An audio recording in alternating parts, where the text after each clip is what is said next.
The following podcast contains spoilers, adult language, and a dumbass mission. What else is new? This is a message from the Office of Emergency Preparedness. Due to the recent crisis, we ask that you remain in your homes. Do not attempt to communicate or interact with the creatures, even if they are people you know. Lock your doors. Bar your windows. Evil is coming. It's time for Aim for the Head, a horror apocalypse entertainment podcast. And now, here are your hosts, Diana and Steve. Hi, welcome back to Aim for the Head podcast. I'm Diana. And I'm Steve. And this week, we're going to be discussing episode 5 of Dead Cities Season 3. Title of this week's episode is Imperialis. And if it's your first time listening to us, hey guys, welcome. And if you are a returning listener, welcome back. Our format is normally what we'll do is we have, a handful of top moments from the episodes that we want to discuss, a couple of honorable mentions. And before we get into that, we usually will do just a quick sort of rapid fire, how we felt about the episode. We call it our quick thoughts. And Steve, you went first last week. And so it's my turn. It is your turn to tell us your thoughts on Imperialis. Well, before we started recording, Steve and I shared our thoughts privately, but I can share them publicly now and say, yeah, this wasn't a great episode. This was one of those episodes, and we've discussed the episode math in the past before. This was an episode where there was more that I didn't like in the episode than there were things that I liked. So because of that, yeah, it's a thumbs down in general for me. There were too many things that I just didn't like. There were some situations that were not fully fleshed out. And then on top of it, there were a bunch of dialogue things that really just, they bothered me. I don't know that they bothered you as much, but it was not a great episode, and we'll have more detail about that in a minute. But how about you? What were your thoughts on episode 5? Yeah, I didn't like this episode. Easily the worst episode of the season. I agree. And I mean, the whole. I mean, the episode's like 44 minutes long, and I would say about 30 minutes is this stupid heist thing that they do, the caper. Yeah. Whether it's the beginning, the planning, whether it's carrying it out, or the party at the bar afterwards, and I mean, it was just first of all, it was not suspenseful at all, and in fact, it was kind of boring. And I mean, you knew that all of the people you knew the actors' names of, they weren't gonna have a scratch on them. And ultimately, the one woman who, like, I think she's been in one other episode so far that was hanging on the wire. Like there was a minute where I'm like, maybe they're gonna eat her. But even if they did, we don't. Who is this woman? We don't know her at all. We have the audience has no emotional connection to her. So it's like, okay, eat her. I don't care. You know what I mean? So it was bad. And I think if we were back in the halcyon days of The Walking Dead, where there were 16 episodes in a season, this episode would be fine. Go ahead, waste an episode, do that. But the fact that we have 8 episodes. And then the other fact that last week we had a bottle episode where the plot didn't go anywhere. And now this week we basically had another bottle episode where the plot didn't go anywhere. And based on the scenes for next week's episode, it's the flashback one with Beth. So most likely the plot's not going to go anywhere in that one either. And it's like, guys, you'll have 2 episodes left to finish the season, And I guess the question I have just in general is, what is the story of this season? I mean, there's no villain, there's no antagonist yet. I mean, I hope they're not going to introduce a villain next week or the week after. I mean, with a couple episodes to go, I mean, that would be weird and bad. And so, I mean, I'm coming away going, I guess this season is the plot of this season is to establish the city or the community and to figure out the Negan-Maggie new dynamic and kind of set it in place. What else? What I mean, just asking you. You tell me, what is the plot of this season? I don't even really know. I mean, Negan said it when he was talking to Maggie. He was like, I really like this new New York you're doing. And he's on board with it. But can that be the only, like, sort of thrust, like, plot thrust of the episode, of the season? Yeah. If, like, we're used to this. It's, the main series. It's our people are on the road, or our people are searching for a stable place. They find a stable place, they move in, they get attacked, something happens, things fall apart, they move on. They go, they find a new stable place, they get attacked, something happens, it falls apart, they move on. You know what I mean? It's like rinse, repeat. Mm-hmm.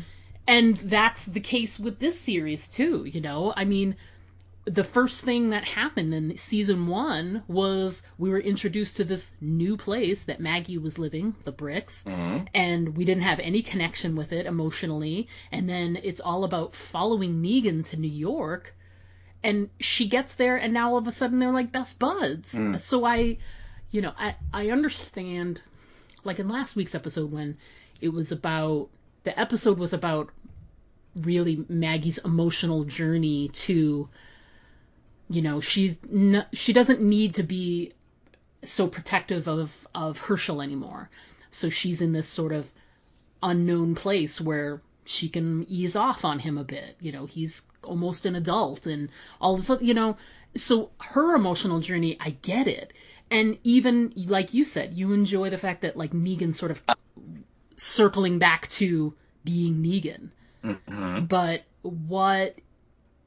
Is that all this is? Is the whole season going to just be about their emotional journeys back to who they used to be? Maggie pre-Glenn dying and Negan pre-Glenn dying, I guess, like, because he was a badass and then he sort of lost all of his power after that. I don't know. I don't know the answer for you. And I think that's a problem with this season. I will say, and I think you agree with me, I don't know, you were more entertained with season 2. I wasn't as huge a fan of season 2, and I do recognize that there is some better flow, for sure. But I don't know what the point is, and not being able to answer your question about what's the point of the season, like what's the through line, what's the whole thing, that's a problem, right? You would think, yeah, I mean... Yeah. So yeah, just to finish my quick thoughts here. Yeah, I mean, yeah. There was the last, like, 10 minutes when Negan has the sequence in the bar with Fabian and Nada. That was the best part of the episode, and it just, like you were saying, I'm enjoying what they're doing with Negan this year, and he is very much back to Savior Negan, although it's much less flamboyant than Savior Negan, but it's just as vicious and brutal, and I'm really getting a kick out of it. I'm enjoying that part of it. I wish there was more of that and less of the, hey, let's pull off a caper. We're going to have to assemble a team. Oh yeah, let's sit around and talk about them all, and then have the little montage about each one showing their special skills. And then none of their special skills mattered at all. You know what I mean? Yeah. It's like, the chef who was really good with cleavers, she, like, held the fence the whole frickin' time there. You know what I mean? It's like, why did we introduce any of these people when they didn't do it? Like, it's, there was nobody, like in Ocean's 11, which is what I refer to this episode as Reese 12, in Ocean's 11, like, they went out and recruited the crew for specific reasons. It's like, we need Linus, the Matt Damon character, because he's the pickpocket, and we need the little Asian guy because he can fit inside the box and do the crazy flips and jumps and stuff. You know what I mean? Everybody, like, had a role. Here they talked about recruiting this cool team, and they talked about some of their, like, reasons why they want them, but then that didn't matter at all. It's like, you could have gotten anybody. They all basically stood around except for Soul, Yeah. who was on the wire. And you notice they didn't talk about her in the like recruiting session thing at all. We didn't see her. Oh, she's a wire woman and she can do it. Nope, they didn't mention that. It was everybody else. You know what I mean? Yeah, all they said was she was like, I'm going no matter what because I built whatever, and it's like, okay, but it didn't say anything about what she's good at. It didn't say like, I'm gonna lead the charge. Yeah. And you know, like the father Anthony guy, you know, he sat outside with Dillard and like helped the ghouls in. It's like, really? That was like a special recruitment job for that guy? I mean, they're just. I get the idea of what they're trying to do. They're trying to make it fun and light, and hey, it's like Ocean's 12, and just imagine it's, you know, Danny Ocean and George Clooney and Brad Pitt and all. But it just was dumb. I mean, that's all. And then, like I said, the caper itself, the actual, you know, heist, and I'm using air quotes here. I mean, oh my God, it was, you know, boring.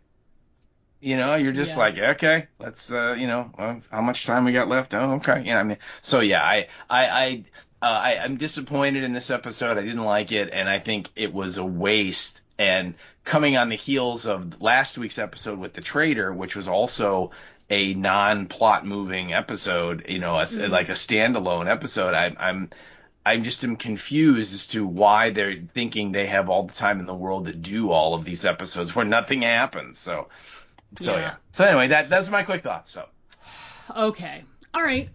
Well, before we get into our individual thoughts that are not going to be quick, sorry, those will be a little bit more, you know, we'll flesh those out a little bit more. But before we get into that, we usually like to remind ourselves of the episode description, sort of the basic plot of the episode, and then the writers and the director of the episode. So that's all you, Steve. So take it away. All right. Well, this week's episode is being brought to you by... Coming soon to AMC. There must be hundreds of walkers in here. How are we going to do this? Well, we're going to need help. The heist is impossible. Okay, so how many people do we need total? 12. At least. We need them strong, but nimble enough that they have each other's bags. The team is set. Killer Kelsey. Word is they named her Killer Kelsey because she used to volunteer for hanging duty. Apparently she made a smooth transition from the noose to the knife. Reverend Anthony. Oh, no, Anthony is a lunatic. But he did tell me he has a close personal relationship with God, so that might come in handy. Amen. Backdraft Benny. Ex-FDNY. He knows his shit and knows his sort of big creative mind when it comes to personal protection. The chef. The cook? The chef. Thank you very much. Never met a creator who didn't like. And the bear. Oh, come on, you guys. That man only cares about two things, himself and his... But these guys are just crazy enough to pull off the con of the apocalypse. From the knucklehead team that brought you the unwatchable series, Fear the Walking Dead. Reese 12. One building. A crew of 12. Hundreds of ghouls. And only one chance to pull it off. Well, I know. I can't wait for that to show up on AMC. I know. I like a good heist caper movie. I mean, as long as everybody's, you know, cast appropriately. Yeah. Oh, yeah. Sure. Absolutely. And we have some questions later about whether or not that's true. That's true. Yes. And I think it's safe to say that out of all the heist caper movies ever made, this is one of them. So there you go. It is one of them. Yes. Sadly. All right. So let's move on to our description. And like you said at the beginning, this is The Walking Dead City, Season 3, Episode number 5. The title is Imperialis. And our description from the chatbots is as follows. Maggie, Negan, Dillard, and Renata go on a hunt to resupply their dwindling resources. And I suppose that is true from a certain point of view, but that would be all you can really say. So, yeah. Yes. So that is your episode description. that's about it. That's about it. Okay, so moving on to our writer and our director, we have two new people for this show, although the writer is unfortunately someone we have talked about in the past. And so starting off with our writer is a gentleman named Justin Boyd. And again, if you go to IMDb will tell you that it was Bob Kirkman and Moore and Aldard were the writers. So don't go with it. Just look at the credits on the show, and it's this guy Justin Boyd. And Justin Boyd, all I really have to say is Justin Boyd in the Walking Dead universe, he wrote 4 episodes of Fear the Walking Dead. 2 in season 7 and 2 in season 8, which were the last 2 seasons of the Knucklehead reign when the show was basically unwatchable. So I think, when you learn that, I think when you take into account what we got this week, it makes a lot more sense, doesn't it? He's really sort of honing his skills as writing the unwatchable television. And that is a skill. There's no doubt. It is. Yeah, absolutely. So, but our director this time around is a dude named Sylvan White. And he has not worked in the Walking Dead universe previously, but he does have some pretty cool credits. He directed 1 episode of a little show that I like to call The Boys. Oh, so that was pretty cool. Delightful. Absolutely. He directed 4 episodes of a show that's on Apple TV, and it's called For All Mankind. And it's like an alternate reality show where the Russians landed on the moon before the Americans, and like how the world was different. And I this is what I've heard. I do not have Apple TV, so I've never seen it, but I've heard of that show. And he directed 4 of those. He directed 4 episodes of the series Fargo, which is a fun anthology show where every season is a new story, and it's a real cool kind of a crime noir kind of thing, like the movie, So if you've seen any of the seasons, a couple of them I really, really enjoyed. So, for sure. And then he directed 3 episodes of a Netflix series called Umbrella Academy, which has got some play if you're familiar with that. And he directed 6 episodes of the Nathan Fillion series The Rookie. So he's done some recently some decent stuff. So he's a working director, and so they brought him in for this one.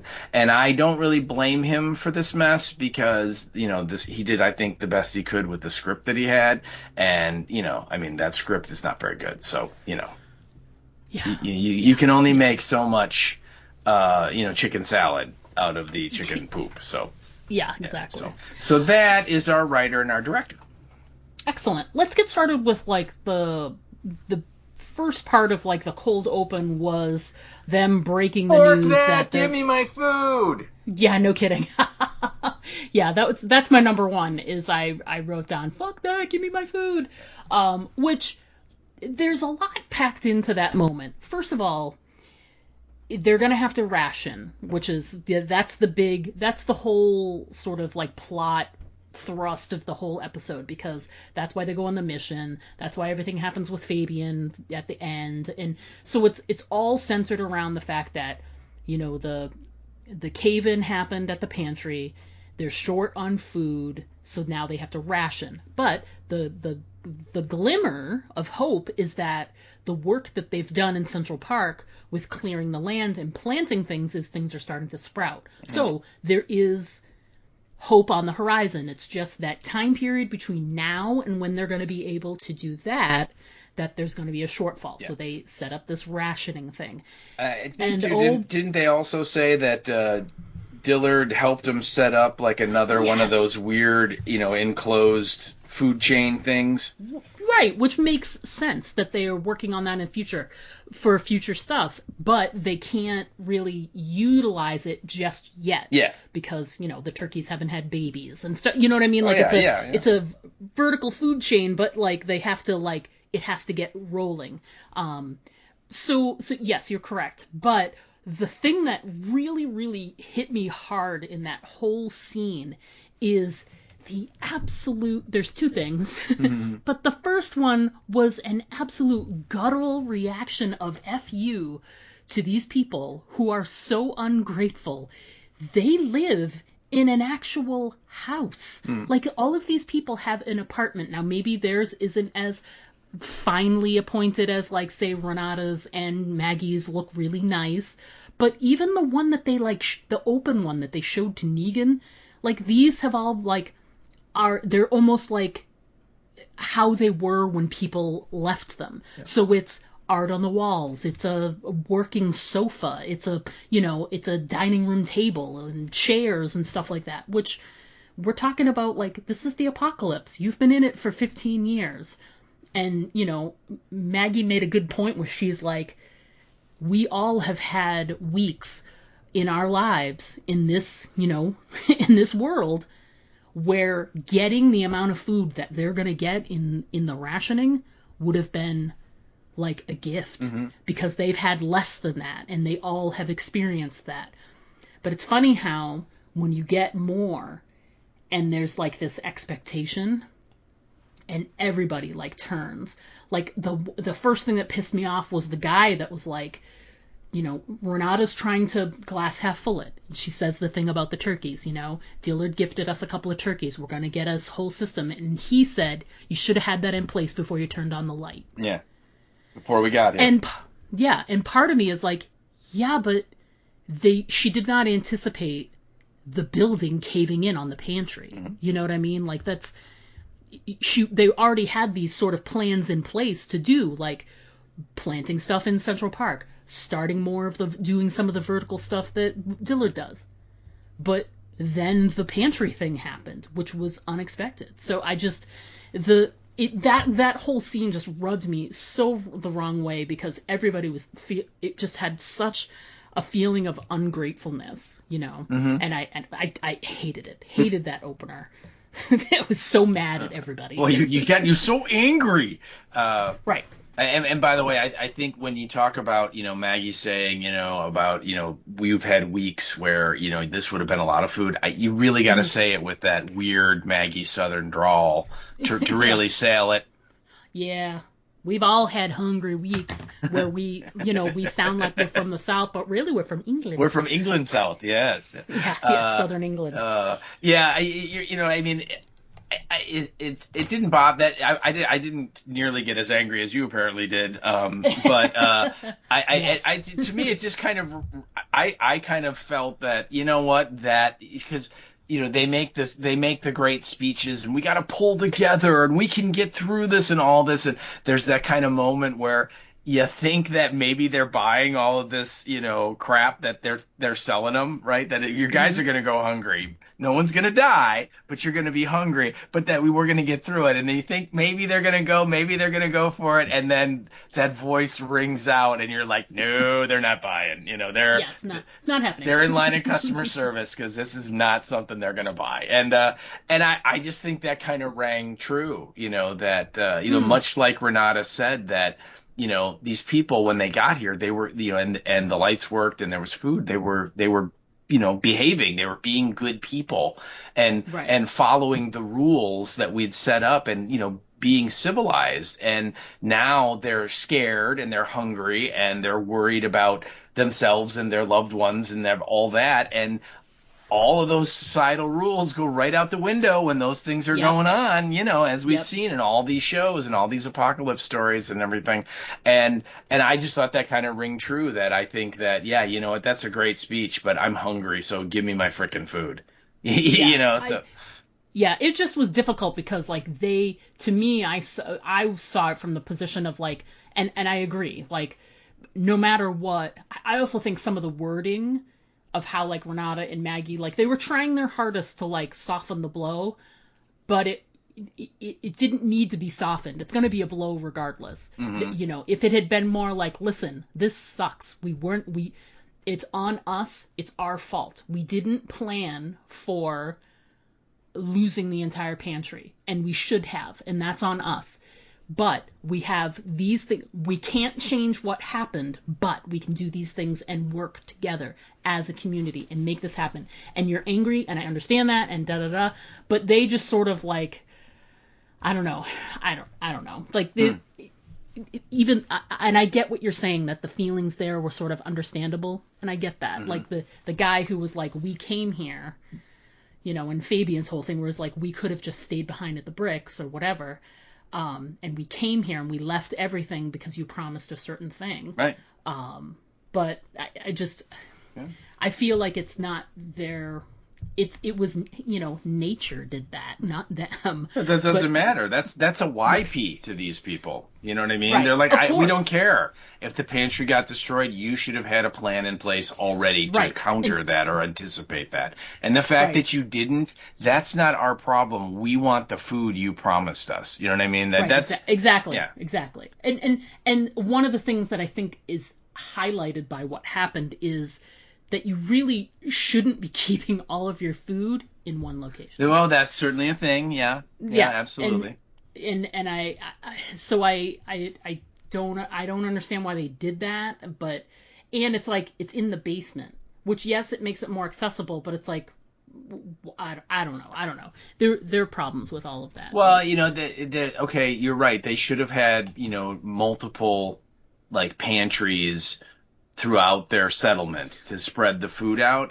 But then that means they got to have a bunch of extra people to guard it all the time. You know what I mean? Or just like an emergency cache. Yeah. There's like a secret emergency cache that we keep here, you know, in these two buildings, and no one knows about it except the leaders. And you can say, hey, we prepped for something like this. We have an, you know, it's like the, you know, oil reserve that we have here in the States.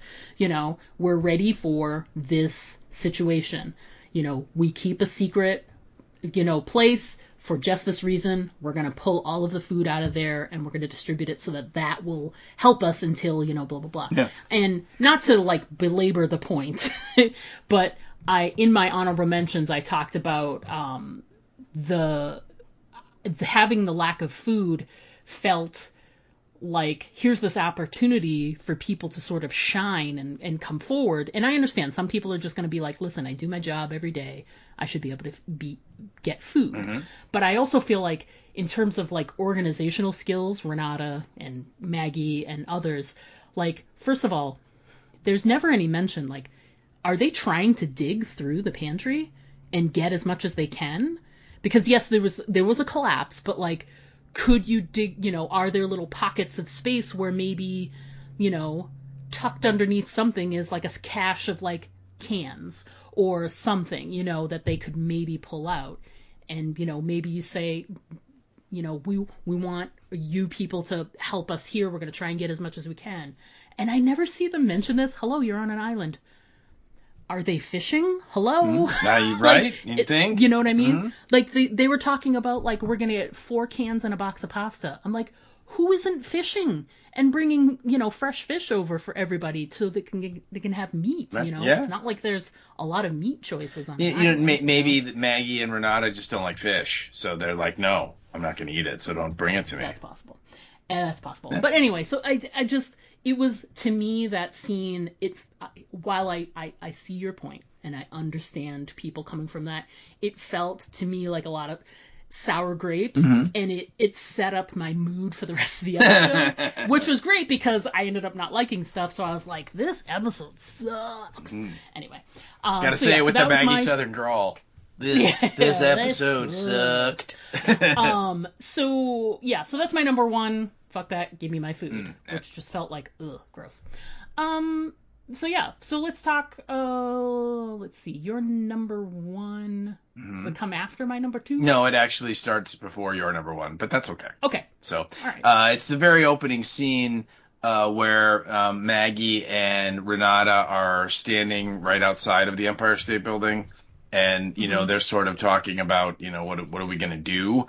And you get that shot where it's a drone shot and it starts way up high on the Empire State Building and then it plunges down to street level. And when you get right above the street level, someone has, you know, added the moniker of Haven.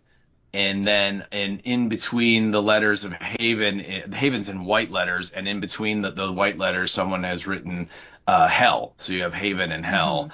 And so I think it's apropos that, it's literally the Empire State Building, which, by the way, is the address for the Empire State Building is 350, which is the number there. So they got that right.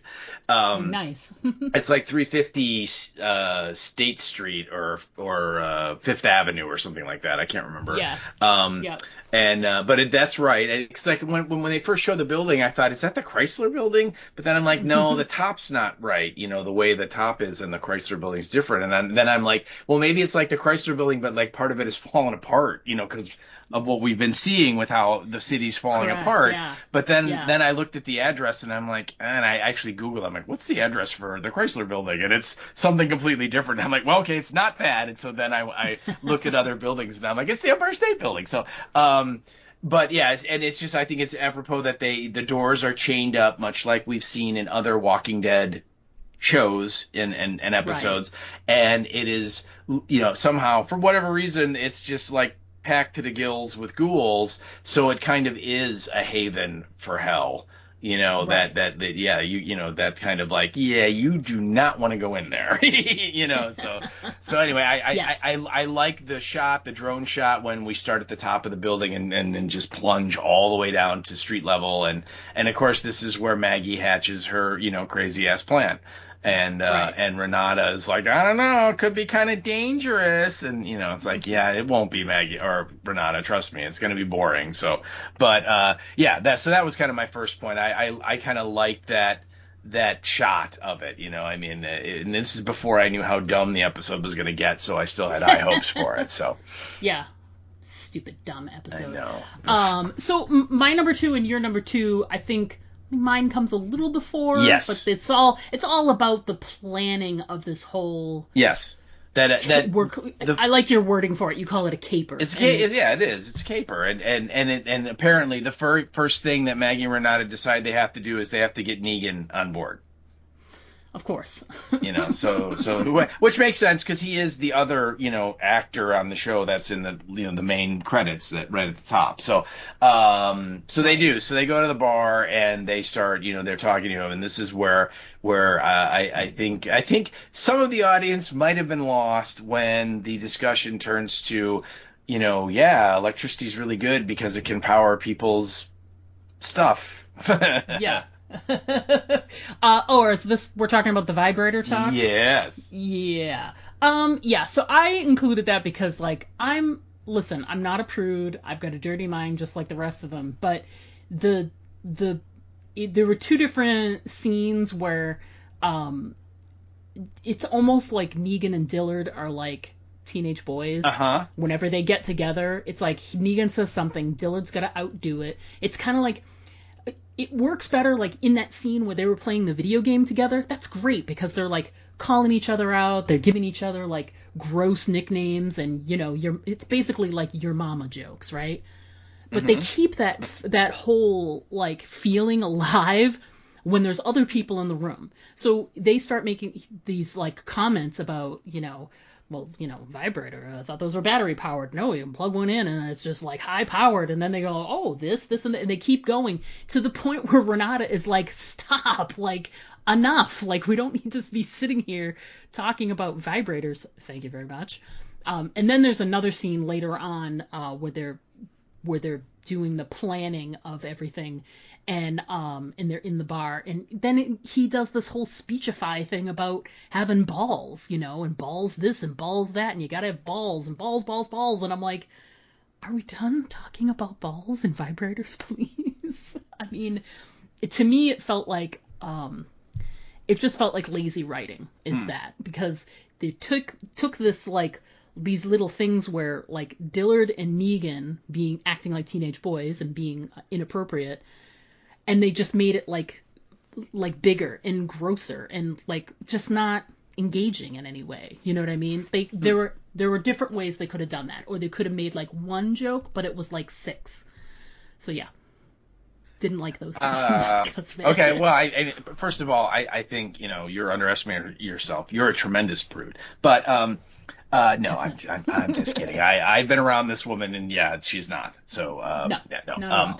But I don't mind that because again, like we've been saying, Negan is reverting back to his old self. And that was Negan, where he did have like the mind of a 15-year-old and he didn't care.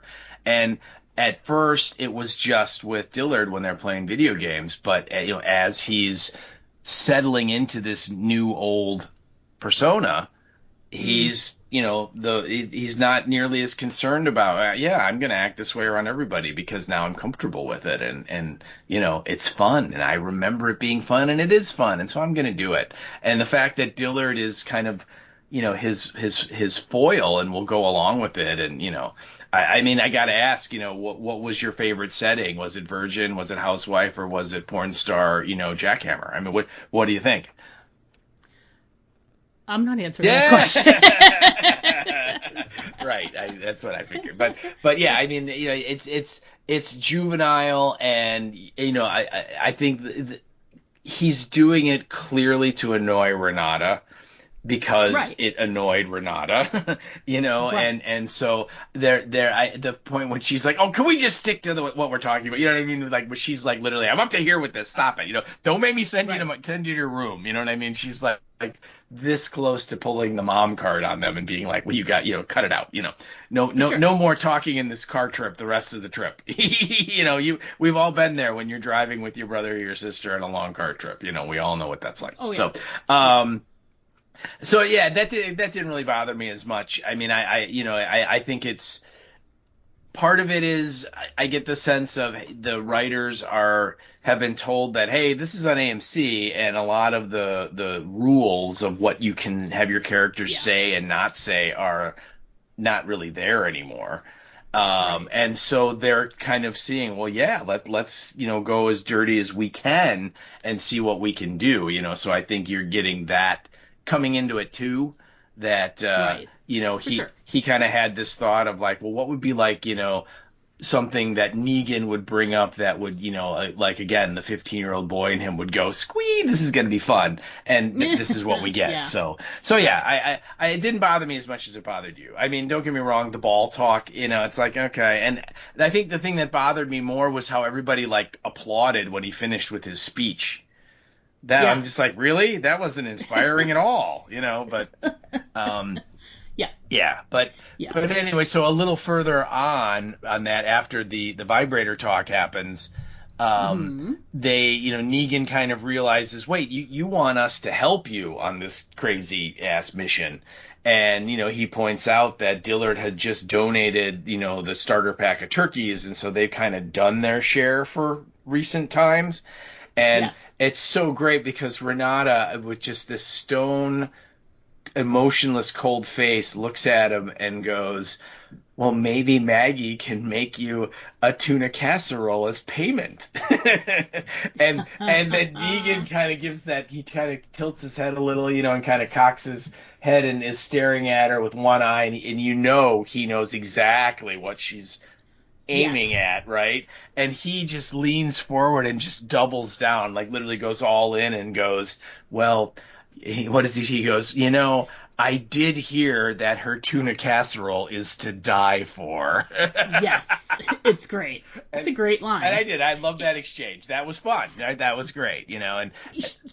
Yeah, no, I was just going to say my 2 cents is that it's probably the best line of the show because it did exactly that. They're being petty and undercutting, and there's a lot being said there that's not being said, and it's good because it still establishes that they really don't like each other. They don't, and that I like that she plays it as a power play. To be like, don't make me out you in front of Maggie about the drama, because, you don't want that. And then he just kind of leans in and goes, you realize if that comes out, then Maggie's going to know that you knew for a while and didn't tell her. And you know what I mean? Yeah. It's sort of like, hey, if you want to blow me up with it, then you're going to blow up too, that kind of thing. And so, exactly. I'm still... I still am not sure if there's going to be any romance between those two. I mean, the way the episode ends, I would say probably not. But at this point of the episode, I'm still like, okay, are they doing this I don't like you because I really like you thing? You know, Renata and Negan? Yeah. Maybe. Because I don't know. they were kind of, you know, like when he was showing her the apartment and all, or she was showing him the apartment and all that last week, there was kind of a little thought of like, is there something going on there? Maybe, you know, because last week we had the Luis and Maggie and all their sparks a flying, and then we had the other two together back in the city, and it wasn't nearly as palpable, but there was always kind of this like, wait, is something going to happen? You know what I mean? It was kind of just maybe hinted at, and so that I thought this might have been a little bit more of that, of where they're like they're kind of at each other's throats right now, but you know, at some point, you know, in my head, I just see like, you know, there'll be a scene down the road where, you know, he goes up to her and goes, you know, you got to leave me alone, woman. And she looks at him and goes, kiss me, you know, or something, right? You know what I mean? Where you're like, huh? And then he's like, okay. And he does. And so, but anyway, yeah, I really like that line. That little exchange, I thought that was really fun. And that was like the best part of like the first 30 minutes of the episode. So. Yeah. So your number 3, mine is sort of like in the midst of it, but let's talk about the caper, do we? As it were. It's my like 3 and 4. There was one cute moment in the midst of the caper is Maggie and a couple of other folks are in the back of a truck, which is magically powered by, I don't know, the sun. And she's in the back of a big truck with Dillard. And Dillard has a cute little moment where he talks about how great Renata is and she's the best. And Maggie's like, I agree, yada yada. And then he's like, she ever ask about me? And Maggie's like, no. Yeah. No. He shuts it down right away. Yeah. And he's like, it's cool. And it's really cute because, and then in the later, when they're doing the karaoke, it's Renata and Dillard together, and it's really cute, and she admits later she'd been drinking a lot, but still it's like people who they really are. It just like comes out. I just thought, you know, Dillard's little, you know, crush with Renata is actually something that's kind of wholesome and cute, like in the background of that. Yeah. And so that little moment with Maggie and Dillard, I actually thought that was cute. But then everything else that happened after that was just absolute shit. Yeah. Well, you know, I kind of took it as, you know, Dillard is like, hey, does Renata ever ask about me? Because Titicaca, she asks about me all the time. All the time. And I mean, that girl won't shut up. Oh, yeah. I mean, oh my God. Whereas Renata, I think, you know, she may be a little more classy. And so, yeah, and so he's, you know, he's like considering his options, right? I mean, you know, that scene at the end when they go down into the basement where he's got the two of them, like the dead squad goes down there, and they're kind of like empowering him, like, dude, you know, all the good people are dead, and all that's left are the freaks, and you know, this is not. Don't be ashamed of it. I was waiting when they went down there for someone to be like, wait, are you sleeping with the ghouls? And have him be like, no. It really be like, no, not at all, you know. And the way he reacted when they're like, come on, let's go down there. He's like, wait. I'm just like, uh-oh.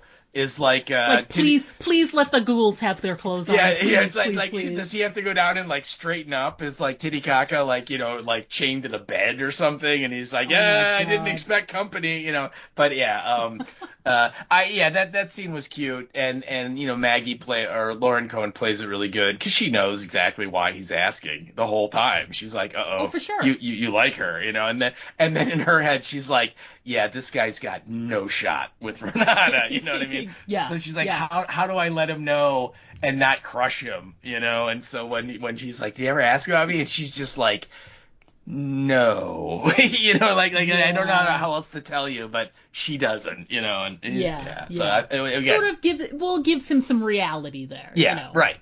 And for that guy, clearly he needs it. He needs a lot of it. I'm friends with ghouls. Yes, friends with benefits. Oh, I hope not.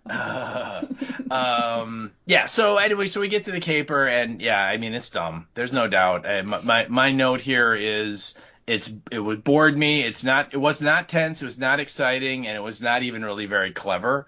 There's, you know, and we get the scene like the setup scene where like it's Renata and Maggie and Dillard and Negan, and they're literally sitting around the table, and they like have like little like handmade files on all these people that they're like, I think it should be, you know, Kelsey. Oh yeah, Killer Kelsey. And then like literally straight out of one of these caper movies, we get like this montage where like as they're talking about the person, we see them doing something in the real world to show that, like, you know, Killer Kelsey, she's great with the blade, and she used to hang people for the New Republic, and now she's great with the blade. And, you know, then the, you know, Backdraft Benny, oh, he was a former fire department guy, and he knows the city, and he knows his shirt, and all, you know, and you know, the chef, and you mean the cook? No, it's the chef. You know, and then she never met a cleaver she didn't like, and all this, and you're just like, I was just like, oh, why are they going this route? You know, it's terrible. And I should point out, Maggie says that they need at least 12, yet they only talk about recruiting 5 people. So, you know, the other 7, it's like this person, this person, this person, this person, this person, and then we'll just grab some other folks and go. You know what I mean? It's like, we'll figure out as we go. Right. You know, and I mean, you know, I again, it just, everything about this just bored the crap out of me. What did you think? Because I mean, I can just rip on this all day if you want, but I want to hear what you thought about the caper. Well, the thing that killed me was I spent the entire time when they were doing it, and, you know, watched it twice all the way through. Mm-hmm. After I watched it the first time, I was like, did they need to go through the method that they did? Like, did they need to, you know, between the wire and the stuff, like, did it have to happen that way? And I was like, okay, pay attention the second time through to all the details and see if there was any. Okay. So, the whole thing, when Soul was like, I fixed it in there, I think what they meant is there's like barricades that are keeping them from going up the stairs. So when they both go up the ladders and end up on either side of like this big lobby area, they're at the top of a flight of stairs, and those stairs are blocked off. So the ghouls can't get to them. Mm-hmm. So everything that she did, and they did all of these, and I applaud them in one area. I have always said that when people are like, oh, there's a big group out there, what are we going to do? I'm like, first thing you should do is try really hard, open a window wherever you are, and throw something out and distract them to go. All they do is go to sound. Mm-hmm. And they never are like, oh, what are we going to do? You're going to distract them. Go bang on a window in the back of the house that you're stuck in. They'll go around and you can slide out the front door, or maybe only have 5 left that you have to deal with. Anyway, so they employed all of those kinds of things. They had flares, which I'm like, we're going to waste a couple of flares on this little thing rather than use it someplace else, but whatever. They used a couple of ground flares to pull. The whole idea was to pull the focus away from the front door so they can open the door, and then they can slowly pick off like walkers from the back of this crowd one by one so that they're not swarmed. I get it. It's, if they needed to grab them and there's this big group of them, that's not a terrible idea. But to have the whole thing strung across all of the walkers so she can drop those things, why didn't the guy do a handful of things and she does a handful of things? They go over to first of all, they come over to those barricades, and first thing you do is bang, bang, bang, and they start walking over to the barricades. Mm-hmm. And then you maybe take one of those flares, throw it into the back of the crowd, just where you would have dropped it when you were on the little wire. And then do the same thing with like the rats that they let loose and all this other. It's like they could have done all of those things from the safety of behind that barricade. Mm-hmm. They didn't need to do that rope across there at all. They could have even done it so that, like, I was thinking about it. I was like, okay, think through this whole plan, Diana. What's the problem? Well, there's like, let's say there's like 150 walkers in there, right? If they all come over to, like, say the side that Soul was at, and they lean against that barricade, they could have maybe knocked it over. So what they do is she drops something and they start walking towards her barricade. Then the dude on the other side, who I can't remember what his name was. Oh, Benny. The Benny guy. Backdraft Benny. The firefighter yeah. guy. Then he drops something, bangs on the stuff. They turn, they walk back over to him. All they're doing is misdirecting them so that they go back and forth, and they never lean against the barricade. So they're absolutely positively safe and don't have to put their lives in danger. And they're still doing exactly what they were doing, where they're pulling them out, they're putting a bucket on them, they're getting him into the truck. They're pulling them out, they're putting it, and like the way they were using like those fencing and stuff like that, like some of that stuff was like smart. They've done this before. They have a whole method for grabbing the walkers and getting them in. So it was just all of this, like the whole hanging from the wire thing was just unnecessarily dramatic. They didn't need to do it. And as soon as, and you knew she was going to fall. You know what I mean? Like when you set up like a situation like that, as soon as she's like, tie it tight, Benny. Mm-hmm. And I'm like, okay, well, the rope's going to fall. I mean, it's Chekhov's rope. Of course it's going to fall. But it's going to fall just enough. And she's dangling by her feet. And I'm like, why don't you put your feet back up on the rope like you did when you crawled out there? Mm-hmm. But no, she persists in dangling her feet so that they can grab at her feet. I'm like, oh my God, how did these people survive in the apocalypse so long? So yeah, so that was the big thing to me was I understand the getting of the walkers. We're getting them out of there. We're getting them, we're getting more than we normally do. That's the whole point. That's what made this, and I'm using air quotes here, dangerous, is instead of grabbing like 20 that we can throw into the, into the fluid or whatever, we're going to get like 60. Because we're going to fill 3 trucks instead of just getting them like one at a time. Mm-hmm. Because we want to get the power so that it's consistent and that people can drain the power all night long.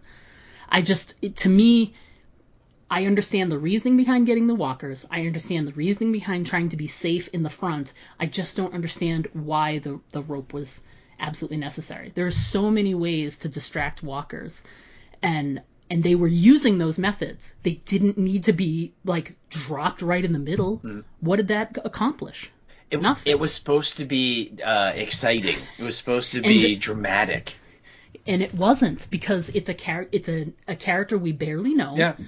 We've maybe met her once before, tops. And so if it's not somebody that we know and care about, then... Why? And we already know, based on, drama, that the rope is going to fail at some point, but he's going to be able to pull it back up because Benny's a firefighter and he's got lots of upper body strength. Mm-hmm. So she's fine. She's safe. The only thing that I thought was really, really interesting in the entire scene, and I want to know if you agree with me, was that moment when Renata was like, what did she say?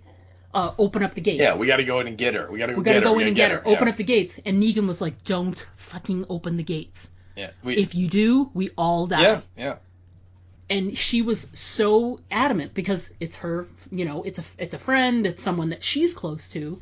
And Negan had the clear head. And they didn't go in there. Benny came through, pulled it taut again. She was able to get out of there. She was safe. Negan was right.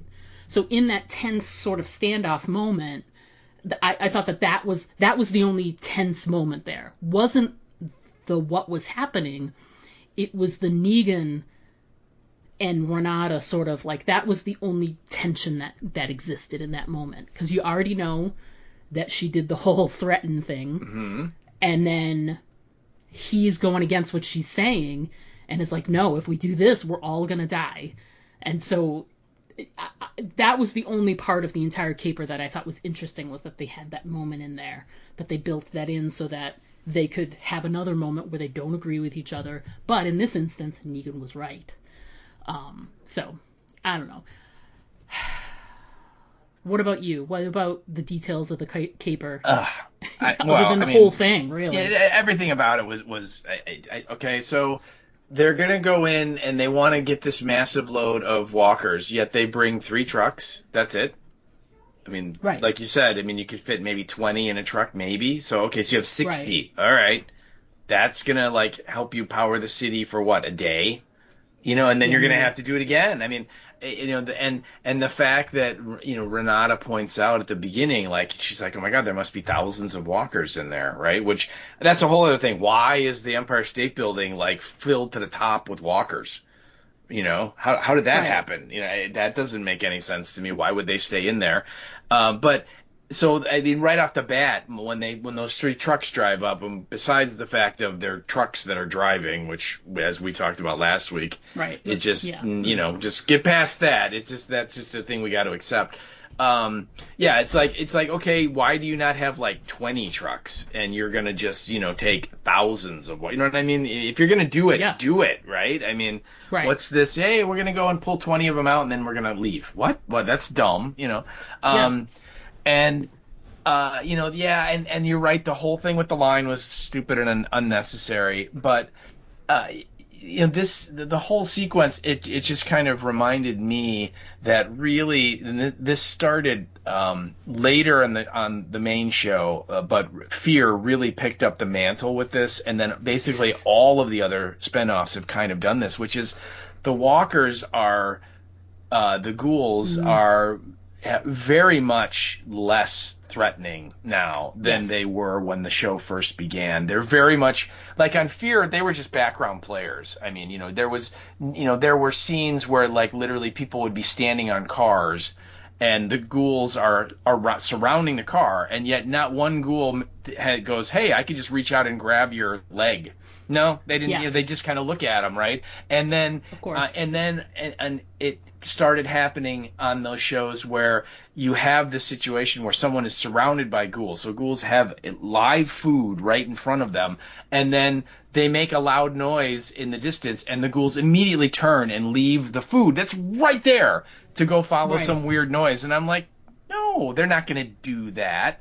And I thought in this episode, when she goes out and dangles right over the center of the crowd and drops the flares and all that stuff, okay, the ghouls that are right below her, they're going to be agitated and crazy because food is right there. And I'm sorry, when her feet were down there, it's like, could a ghoul like try and grab her? They just stared at her. I'm like, no, they would totally try and get her. And what if there's a climbing ghoul in this group? That like you know what I mean, like we saw on the main show. I had that thought too when they were in there with them, and also at the tail end of the episode when they show her little like contraption for catching them. You know, I'm like, how is it that there's no like hybrids like we saw in the main series? They need to introduce them if we're to believe that they all come from the same world. You know, and like I thought, you know, wouldn't it be cool if like you said, you know, they stayed up on the staircases where, you know, clearly there were, you know, barricades set up. And I don't think that the gal did that. I think that was existing before, like during the fall, you know what I mean? Like people decided to try and just stay in that building, and so they barricaded the stairways to not let anything get up. But wouldn't it have been cool if they were up there and like a ghoul comes up and starts climbing over the barricade? You know, like we saw on the main show, like when that ghoul starts climbing up the wall, you're like, holy crap, you know? Yeah, it's a game changer. Yeah, right. But, you know, none of that. And then once they started, like, pulling the ghouls out, the ghouls just, like, walked, you know, like dirt. And they're just like, oh, I guess I'm caught now. You know what I mean? It's like, no, it's like they would, again, they're not like conscious beings, so they only are instinctual, right? And when food is in front of them, they're going to want to eat it. And so all they're going to do is when, you know, Renata has that weird like pipe club thing that she uses to kind of grab them and hook them and swing them around, as soon as they see her, they're going to try and move towards her, and they're going to have their arms out to try and grab her, and they're probably going to grab that contraption she's holding on to and try and wrestle it away. But none of them did that at all, and I just thought that contributed to how boring the scene was. And then, like I said, you know, like the ghouls directly under that woman would be captivated by her, but when they come in and open the front door and come in behind them, the ghouls that are on the edge are going to be like, oh, here's food, let's go this way, you know, and there was none of that, and it's just a dumbing down of these creatures to where the only time they're a threat is when the writer specifically needs them to be a threat. Other than that, they're not. And I think that's a betrayal of the genre. And it's like, no, you know what? You should be able to write your story where the ghouls are just as deadly all the time. or why are they there? So. Yeah, there was no stakes. That's the problem. Yeah, there no. And if like we said, this woman that Sol or Solaria or whatever her name was, if it wasn't her, like let's say Maggie had been the one that was going to do that crazy wire thing, it would have been just as boring because everybody knows Maggie's not going to die in episode 5. Right. I mean, so it's like no. So it had to be a red shirt character. It had to be somebody that could, doesn't have the plot armor, doesn't have the contract armor, that they could die. But like we said, if that woman died, I'm like, I don't even know who that woman is. You know what I mean? Yeah. It's like I think she was part of Renata's group, maybe, but I don't know. Okay, right. I mean, there's no explanation. Yeah, and so then if she dies, I'm like, okay, you know what I mean? It's there's no emotional attachment at all, Right. So that I thought was all of those things contributed to it. Like I said, just being boring and uninteresting, and it wasn't even like a clever, like, again, all of these like special people they recruited, and they all talked about their special skills, and none of them used any of their special skills. Maybe the fireman guy did a little, but that was it. Yeah. And the one person that did the special skill, they never talked about recruiting. And that's her. Yeah. That's the wire woman. I mean, it's like, okay, so it just, I'm like, why? Why did we, what was the point of bringing the dude with the big schlong along? Why, you know what I mean? What you know what I mean? What was his name? It was, Brian or something like that. I wrote it down. It was the Bear. They called him the Bear. And he was like Robinar, and he was like a porn star or something in the before time, right? You saw that in his room. Yeah. He's got that like poster of like some adult movie he was in, right? And it's like okay, so why bring that guy? What did he contribute other than he wore the hat? You know what I mean? It's just so there was just everything about it. Just it's like, okay, you clearly like watched Ocean's 11 at least once, because you understood that it was like a caper movie, but I don't think you really understand how to do a caper movie, because this wasn't really much of a caper. Right. Yeah. And like I said, no stakes. Yeah, none. And like, I mean, I would say that like the incredibly awful Zack Snyder zombie army thing where they have to break into a casino in Vegas to like crack the vault, that had a more clever caper than this did, and that movie is crap. So I mean, so yeah, just like I said, everything about that, like, and unfortunately for me, the episode's like 44 minutes long, and all of the caper stuff is like 30 of those 44 minutes. I mean, it's the it's the majority of this episode, and I just found I mean, I was looking at my watch like every minute, like, is this over yet? Are we done yet? Can we move on to something else? The first time I watched it on Sunday, because if you watch on your phone, it's got that like forward, like, you can skip 10 seconds ahead or whatever. I did that like 4 times, where I'm like, boring. Yeah. Boring. And it is. Yeah. There was, like you said, no stakes. There was no tension. There was no suspense. And ultimately, I felt that the ghouls were not being portrayed at all the way they should be, and I hate to use the word realistic because they're ghouls, but they're just not behaving the way we've seen they were introduced in the show and how they're supposed to behave. Right. There's rules involved with how they react in a situation, and they're just not being followed to the full extent. Yeah, I mean, so, and then, like I said, it's like, okay, you run all these people out there, you do this, and you come back with 60 ghouls. Really? That's it? I mean, anyway. So, not a fan. Yeah. Oh, God. Yeah. And so, and I also want to make another point, too. They make the whole comment just before they get started, but like, oh, if you hear the whistling, don't forget, get out of the way and get cover. So clearly it would be like one falling from a higher floor, just like what happened to Maggie and Renata in that opening scene. Right. And it happens again, just as they get started. And right as they pull up, and it hits like the center truck, and there's like spikes on the truck, and it goes right into the spike. Yep. And I don't know if you have ever watched what it looks like, hello, Faces of Death, when someone falls from a high height. Yeah. They explode. And not only that, but for each, like, there's some sort of mathematical, which I don't know, but for each foot that you fall from a height like that, you add like X amount of pounds of pressure to your weight. So like if you weigh 100 pounds and you're falling, each foot you gain like say 5, 10, 20 pounds. So you don't hit the ground at 100 pounds. You hit the ground at like 500 pounds. Right. So the fact that that ghoul fell and didn't, first of all, dent the truck. Yeah, like to destroy that truck. I mean, have you ever seen when somebody falls and hits a car that's parked out there? I mean, it's totaled. Yeah. Yes. Right. And so it felt, they started off the whole entire scene with a really unbelievable moment. Mm-hmm. Well, when the first school fell at the beginning, when it's Maggie and Renata, it did kind of like the head came off and, you know, it splatted kind of nice. But I think you're right. I think it would have been even worse than that. From that height, you know, because you're right. It's not just the weight. I think it's also all the kinetic energy that body builds up in that fall. And when it hits the ground, it's got to go somewhere, you know. And so, but again, I mean, we're picking nits here about it. The biggest thing to me was that, you know, they other than right at the beginning when the truck pulled up, it never happened again. Yeah, exactly. You know, it's like, guys, if you're gonna make a point of showing at the beginning and then have Maggie warn everybody about it, why didn't you have it happen during the caper?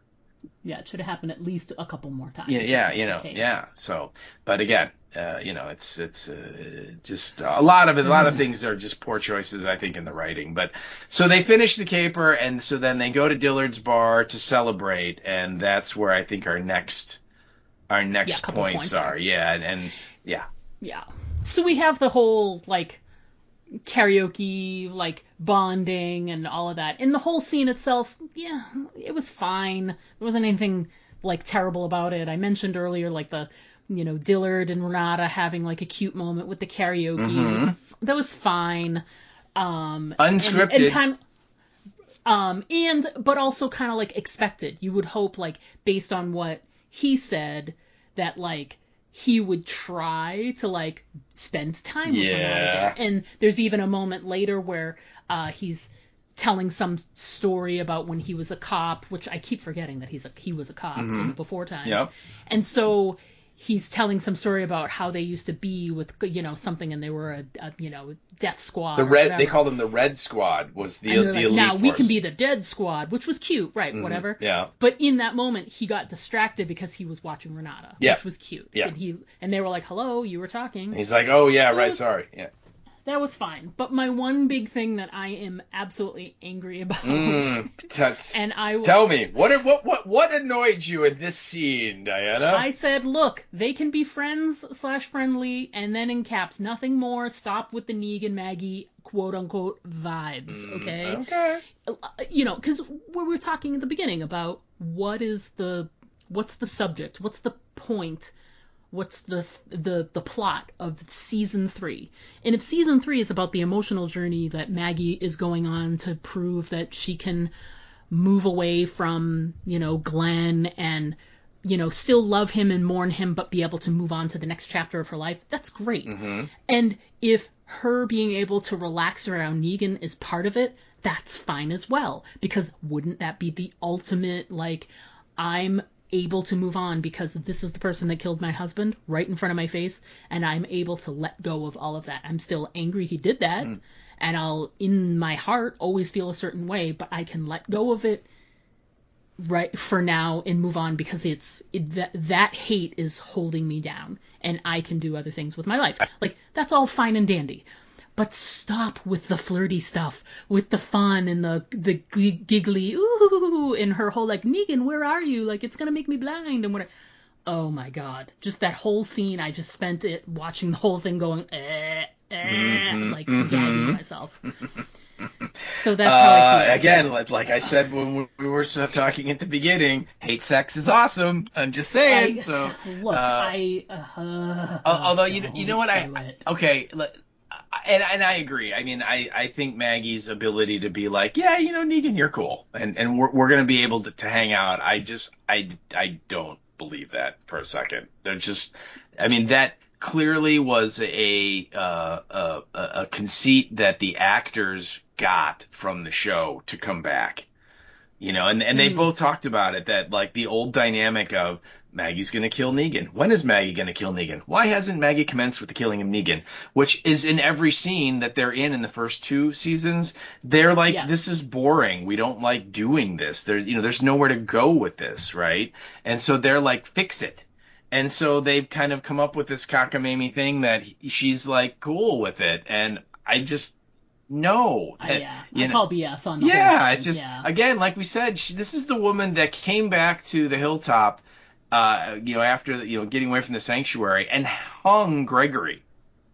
Yeah. For like ratting them out and, and betraying them, right? I mean, so that, she had no problem killing that dude for a much less heinous crime. And now we're talking about the dude that, kills Abraham and then Glenn right in front of her, to where like literally you're like, Maggie, you have some Glenn on you, I mean, and she's just like, no, that's cool. I'm in line in customer service there, because I'm not buying that. I just don't. And the, realistically, like when they announced this show, I really thought that it would run a season or maybe 2, and that was the plan, right? To do like a 1 season or 2 seasons, and in the very last episode, either he kills her or she kills him, or they kill each other, and that's how that story ends. Because that's the only way it can end. Exactly. Because they can't have this ridiculous relationship thing. Right. You can have the argument from here until Timbuktu about the whole, like, is Negan reformed? Is he changed man and whatever? Have that conversation. That's fine. Mm-hmm. But if you're going to stretch it to create an entire series where Maggie works hand in hand with Negan, who is the man who smashed her husband's, his eye popped out. He hit him so hard with that bat. Yep. And she watched the whole thing while pregnant with her child. Mm-hmm. And if you think that she's going to put aside enough to be able to work hand in hand with him, it is a unconscionable leap if she ends up doing anything physical with him whatsoever, other than like stabbing him in the other side of his back. Yeah. You're right. You're absolutely right. Yeah, there's just no way about that it could ever happen. And I do kind of think when he pulls out the Nasty Negan's 5-borough burn, and it's that kind of like reanimator yellow liquid that they're drinking, right? It's pretty suspect. Oh, it is, right? And she's like, am I going to go blind when I drink this? And he's like, oh yeah, but they have that weird moment where he's like, was this what you were like before the world fell, in the before time? And she doesn't really answer. And then he has this weird line where he's like, in another world, I think we could have been friends. And I think her reaction there is like, Negan, that's wrong.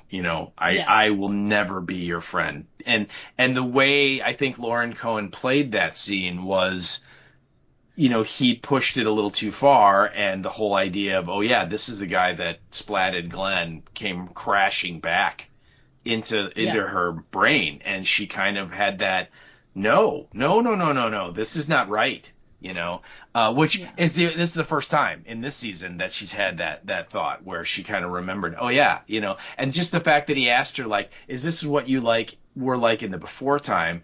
I'm thinking to myself, Negan, that's a really dangerous question, because if you get her to think about what things were like before now, she's going to go back to the time when she had a husband, and, that's going to bring up some, uncomfortable stuff for you. And so I appreciated that she did have that kind of reaction of, no, we're, that we would not, I don't care what universe we're in, I would not have been your friend. Now we'll have to see next week in the Weirdo episode if they become friends or not, because they clearly meet each other in like before the end New York. Based on the scenes. Weird. So we'll have to see. And again, is his wife going to be there in this alternate reality? Is she around, or does he not have a wife? Or we'll have to see how they do it. But I agree with you. Yeah, that the flirting. I mean, I like to joke around that I think, oh yeah, they're gonna end up in bed together, and you're just like, throw up in the back of your mouth every time I say that, yes, I do, and that's partially why I do it, just to have you kind of do that moment, that gagging moment. But I can't see that happening. I really can't see that happening. There's no coming back for him for what he did to her ever. And, and even if she thinks he's changed and he's reformed and he's now not that person anymore, that doesn't change what he did. And so she, again, whether you want to bring religion into it or not, I just don't see her ever forgiving him for that. That is an unforgivable offense, and to be true to that character too, that we've never seen Maggie to be all that forgiving and stuff in the show, right? And not her strong suit. No, I mean, she was known as the widow. I mean, come on, you know what I mean? When that's like the name that precedes you in the apocalypse, I don't think you're over it. Probably not. Yeah. So I agree. Yeah. And my point was the Nasty Negan's 5-borough burn. I just, with the hand printed label, I thought that was funny. And again, it was this kind of neon greenish yellow stuff. And literally she's looking at it like, wait, we're going to drink this? And he's like, this is happening. Yeah, well, it's like it's liquor and you can degrease your engine with it. I mean, it's that kind of moonshine. It's kind multi-purpose. Of yeah. So. Yeah, I mean, we've gone on and on and on and on about the Maggie thing, and the thing is, we'll talk a little bit about next week's episode when we get to the end of this podcast, but the way they're pitching this episode, I really feel, and we talked about it before we started, I honestly feel like this sort of alternate reality thing, which looks like, when he said, in another reality we could have been friends, this episode is like the manifestation of that line, is what it looks like it's being pegged to be. Now, they still have like vibes in this preview, so I'm like, is this all just an excuse to have the Maggie Negan, Megan kiss or embrace moment that everybody on the internet is clamoring for? Or Nagy. Because that's right. Yeah, Nagy or Megan, however you want to call it. I just feel like that's a sign. If you have to create an entire alternate reality episode to showcase a relationship, because that's the only way it would happen, then you shouldn't make it seem like it could happen in real time. Right, yeah. It should only be, Yeah, there's no way. There's no way. And that, again, I was curious about this weird episode because of, Beth's going to be in it, and I love Kinney. I think she was great on the show. I did not appreciate it when Kirkman killed her off, I still remember her crying on Talking Dead, and Kirkman sitting on the couch like, "What do you want me to do, kid?" And so on. So I think that the fans are certainly looking forward to it, but based on the context we got in this episode, I'm like, okay, so what, are they going to be like romantic in this one? I don't know. Again, we'll have to see. We'll see what they do, right? We'll see what they do. Yeah, I mean, it could be very interesting. I mean, to be able to, like you said, to be able to get Beth back like that alone, looks like it'll be at least sort of interesting, but the rest of it, oh God, terrible. Yeah. Anyway, so let's move away from like Maggie and Negan. Let's talk about your number 5, which was actually one of the few moments in the episode that I actually really enjoyed, and I thought it was really delicate and handled nicely. So let's talk about your number 5 there. Wow, it's so funny because I had the exact opposite thought about that sequence. So, oh, you did? Oh God, yeah. So we get a little bit of Luis and Herschel in the hospital, right? Mm-hmm. And we get his brother's wife comes in with the baby that they had to get the incubator for, remember, and all that stuff. And he's just checking it out, and everything's fine, right? The baby's fine, but he's really depressed after she leaves, and Herschel's like, what's wrong? And he's like, I'm thinking about my wife, you know, and I'm just like, yeah, this wife that, you know, just, and I'm going to use air quotes here, left, you know, several, you know, before the show started that we haven't seen since then. And this the fact that we've been talking about her a lot in the last couple of episodes. Not at all weird. Nope, no foreshadowing here. And so then Herschel, I don't know, I guess to kind of cheer him up, maybe. I don't know. This was like a weird choice to me. That's like, okay, the guy's grieving over his dead wife, so you're going to go paint a big picture of it on the wall that he has to see every day? Really? I mean, that could go either way, you know? He could really like it, or he could be like, thanks a lot, you know?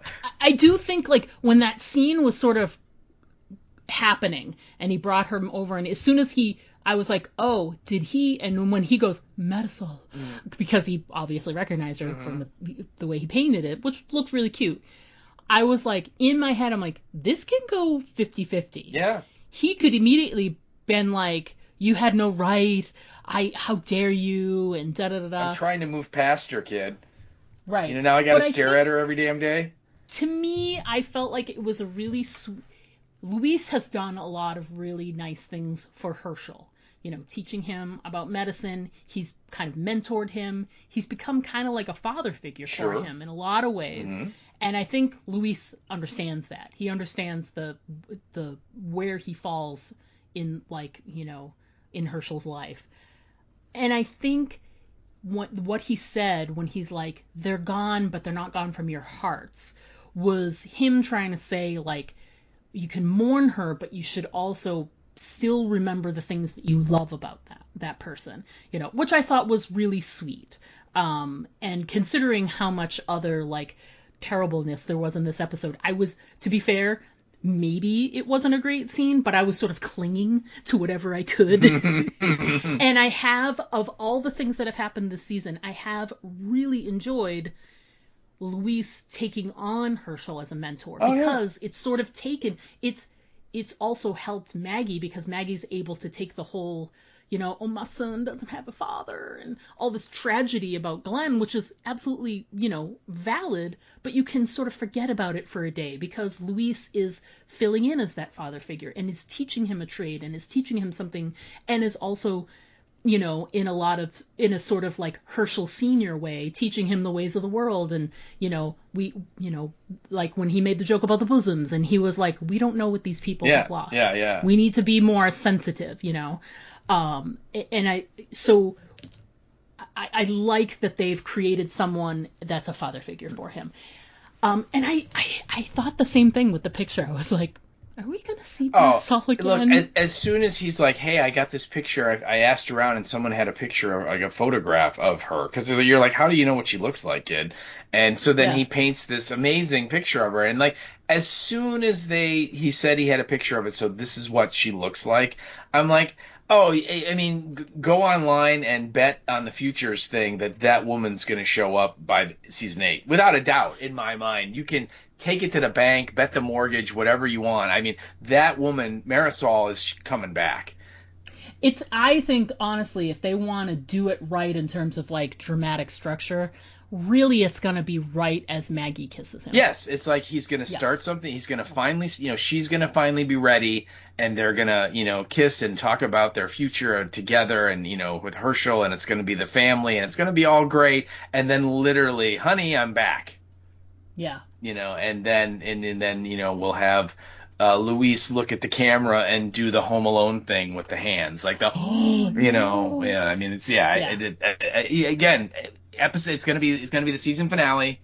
It's gonna be, you know, it's gonna be like their version of a cliffhanger, or one of maybe several cliffhangers. Because I have another prediction that I will make when I get to the honorable mentions as well. Yep. But yeah, I mean, again, with the way that I understand how TV works after, you know, a lifetime of watching it a lot, clearly they would not be talking about this woman and then, you know, going the extra mile of showing us what she looks like if they weren't going to have her come back. There's just no way. I mean, that's the mechanics of it. If she was really dead or really, gone and not coming back, we would never know what she looks like. And it would just be Luis just pining for her. And it's, whatever you want her to look like in your mind. There's no reason for them to define her. And the fact that they did, take it to the bank. She's going to be there. Oh, I love it. Yeah, I love it. Absolutely. Put some money on it. You know it. Call up Kalshi, go online, make an account, and bet on the future of, yes, if they have such a future of Marisol's coming back, and, I don't know what the odds are now, but you'll make some money. Interesting. All right, let's talk about my least favorite character in this episode, which is Fabian. And I put down, because we talked about it a lot actually already, which was I wanted to talk about this culture of I deserve, and we already were kind of there with Fabian when he's like, do we get some overtime for this? Yeah, we should get more. We're doing a little bit of extra, and that was the last episode, right? Something like that? It was episode 3. It was before the one right before the bottle where he falls into the vat and... Or no, he doesn't fall in the vat. The bloated ghoul explodes all over him. Yeah. But so he's already setting himself up as this person who feels like he deserves more. Right. Based on whatever. And so he's already been set up as this person who doesn't understand the culture of a communal society, where everything is shared, etc. And so he's already sort of got like bad guy vibes in the background. And then he's like, and I really, really, when he did the whole thing where he's like, I got to think about my family and da-da-da-da, I was like, yeah, that tracks. And then as soon as he said, but I'd like to help out in some way, can I volunteer for this? I was like, why is he being nice all of a sudden? Yep. And it was good on Renata that she tracked it and realized and called him out on it. Yep. That he stole. And the whole idea of I deserve this more than other people, and don't even with the whole like my family. Everybody's got a family. There's kids. There was a baby that was just born like 2 months ago. I was just like, it's a hollow thing to say, because everybody in that building has someone that is their real family, like their blood family or their adopted family that they care about, that they need to help and provide for. And his whole stance of how he still felt he deserved it. And then after all of that, when he goes into the bar and has his scene with Negan, and I just like just the ungratefulness of all of it. And it ties back into the conversation we had about the opening scene with the, fuck that, give me my food kind of, feeling. And people kind of, it was nice because it showed that Renata, when she gets to Fabian's apartment, she, before she gets there, before she sees, because anyway, sorry, scratch that, go back to the beginning. Renata is walking along the hallways. The following podcast contains, Renata's walking up and down the hallways, and it looked like she's just going home. She's listening to the other people in their apartments. They're like listening to the radio or watching a movie or whatever it may be. And they all sound happy. It's like there's fun and laughter and whatever. And it's great. They all have the electricity. They're in a better place. They're feeling a little more happy, a little more solid. And she, meets him at the guard station. They talk for a minute. He tells her about the night and they walk back to his place. I thought that it was really interesting that not only did she realize what he had done, but it also highlighted what a dick he was based on the fact that everybody else is doing fine. They're staying in their apartments. They're watching TV with their kids. They're, distracting them from, you're a little hungry, but let's watch a movie together. Let's listen to a song together or whatever. And he's the only one that did what he did. And it just highlights the scene of her walking up and down the hallways and hearing that just highlights what a dick he was to do what he did. And then he has the balls to start talking to Negan about how Maggie is awful. Like, the words he uses when he's like, Renata's just a symptom, Maggie's the disease. I'm like, oh God, who the fuck is this guy? Like, is he like, think he's like God's gift to like citizens or whatever? I don't know. They did a good job of setting him up as someone you really didn't care about, because when Negan did what he did, I was like, yeah, whatever. So yeah, Fabian is the worst. And this whole culture of I deserve more, it really feels like it was mostly him who was like that. Other people were angry, but like I said, you got these little snippets and vignettes of at least this, couple of hallways worth of people that are at least able to relax and be with their family or their loved ones in the evening and appreciate what they have in the moment. And he was the only one that was really highlighted as being a thief. Mm-hmm. Terrible, terrible, terrible. So Fabian, the worst. I think he, and clearly a lot of people that were in that town hall meeting, were kids that grew up with participation trophies.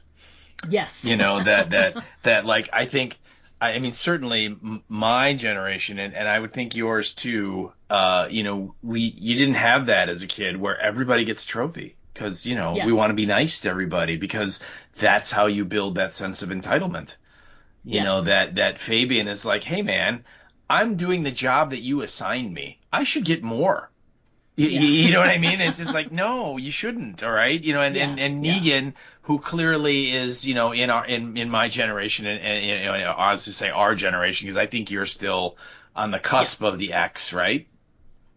Oh no, I'm Gen X. Are you full? Okay, I didn't. I thought you were like right on the edge there. But no. Jeffrey Dean Morgan, same thing. So Negan is too, and Negan's like laughing at him in that episode when he's talking about all the overtime, he should get a bonus or something, and he's like, he's just like, kid, you don't get it, and what I thought was great about the end, the part in the bar. I mean, the stuff with Renata and going to his apartment and catching him in the lie, and then we were talking about this, I think, before we went on the air, of like, why did she make him like apologize to like everybody? Yeah, that I didn't dig. Yeah, I didn't think it was necessary. Yeah. I mean, I guess it's her view of like transparency. So there's no, later on, if it comes up, people would be like, well, you gave him a free pass. You didn't punish him, even if she really did. You know what I mean? It's sort of like, no, you know what? You're going to have to come clean with everybody, and then that way everybody knows what you did, and so there's no chance of it coming back on me, later on. But you're right. I mean, it was. Like I said, in the cowboy times back in the 1870s and 80s and stuff, if you were caught stealing a horse out in the frontier, they just hung you.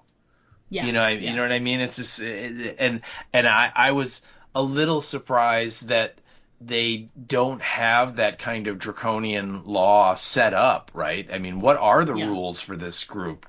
What happens if you kill someone? Do they just, ask you to leave? Do they lock you up? Do they kill you? Do they not let you watch TV 2 nights a week? I mean, slap you on the wrist. Yeah, I mean, what are the rules? And again, this is what they want. This is what Maggie and Renata want. They want a really nice society, and like society, and like Negan said, society like that. You have wardens and guards, and you have people to do all these jobs to make sure your system works. And we really haven't seen any of that. Of like, well, what are the rules that you've implemented here? And how are is Renata like? Are they ever gonna like have an election to pick a new leader? Is she gonna have to run for all? You know what I mean? Is she just is she the dictator forever? How does it work? Is there a council of elders? I mean, any of these things we've seen in other groups that we've encountered on this show and just in this type of fiction previously, right? We've gotten none of that. All we know is that Renata's in charge. That's it. Right. And okay. And, she apparently there are people that are like, I'm going to use air quotes, guards, because, she has them protecting the armory and protecting the food and stuff. So there's kind of like a police force of some sort there. Yeah. But again, it's all very sort of, it'd be nice to know what exactly is going on with that, and what power does she have, and, it's pretty fluid right now, and it's not defined at all. Yeah, and again, I understand they only have 8 episodes, and I mean, really, they only have 5 episodes because they're doing 3 bottle episodes of the 8, so they don't have time for that. Nobody got time for that now, to explain all that. So we probably won't really know, and maybe that's something they want to get into if there is a season 4 coming up, where we're further along and things are more established, and now we can say, yeah, you know what, we're gonna set up a thing where like you will pick somebody from your floor and they're the representative that comes to the meeting and we tell them what's going on or whatever, I mean, we'll have to see what's going on. But the part of the episode that I really liked was the scene in the bar, the scene in the bar. At the end, yeah. And I guess we should mention before we get there that Dillard, Dillard is talking to the dead squad, and they ask, "Hey, man, where's your dead friends?" And he's like, "Oh, they're downstairs." And they're like, "Well, that's where the party is." And so then they go down there, and it's weird because Negan has been so critical of him and saying, "You got to get rid of these things and like be normal." Yeah. And all of those people on the dead squad are like, "Dillard, let your freak flag fly, man. And if you want to hang out with these, dead guys, the deadies, as he'd call them, go right ahead. It's cool. No problem." Yeah. And I'm like, wow, that's a lot of validation that he did not need. Right. Because now he's going to be even more entrenched with, no, it's totally cool that, I'm probably shaboinking this girl ghoul and I mean, it's just like, no, it's not, Dillard. It's really creepy. You got to get rid of these things. But anyway, that scene happened, which it was weird and different. And, the Reverend guy said, all the good people are dead and the freaks are all that's left on the earth. And Dillard was just eating that up and asking for seconds. Right. So we'll see how that plays given what happens later on. But the scene in the bar, and Fabian comes in and he asks for some of that, neon yellow green stuff, the 5-borough burn. And so I think when Negan sees the gun that he's got in the whole, like in his belt or whatever, right? He sees the butt of the pistol there. And then Fabian starts talking about Maggie the way that he does. I think Negan was absolutely correct that Fabian has put basically, it's a classic case of transference, right? That all of his problems in his life with, his kids, his wife, his marriage, where he lives, the fact that he doesn't have the entire Golden Girls on DVDs anymore. I mean, everything that's gone wrong in his life, he has figured out it's Maggie's fault, right? She's the cause of everything bad that's ever happened to him. Even before she even knew him, right? She was causing shit to go wrong for him. And he has decided that he's going to kill her. And he goes to the bar because he needs liquid courage, because it's easy to say you're going to go kill someone, a lot harder to go do it, right? And so he's going to get a couple shots of some, high proof alcohol to, increase his testicular fortitude, right? And I think Negan is spot on that he diagnoses that exactly correct. And I don't know, did you think that, or do you think that Negan overreacts? No, I think he reacted exactly correctly. I think Renata overreacted with what happened. With the way that's okay. Yeah, okay. I think because here's the thing. Take the Negan scene away. You weren't willing to lock up.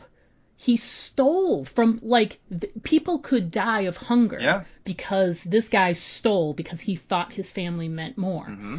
And that's not and he's showcased this, that kind of, behavior before, just his thoughts and his actions. And that's a toxic member of your community. But she wasn't willing to lock him up right away.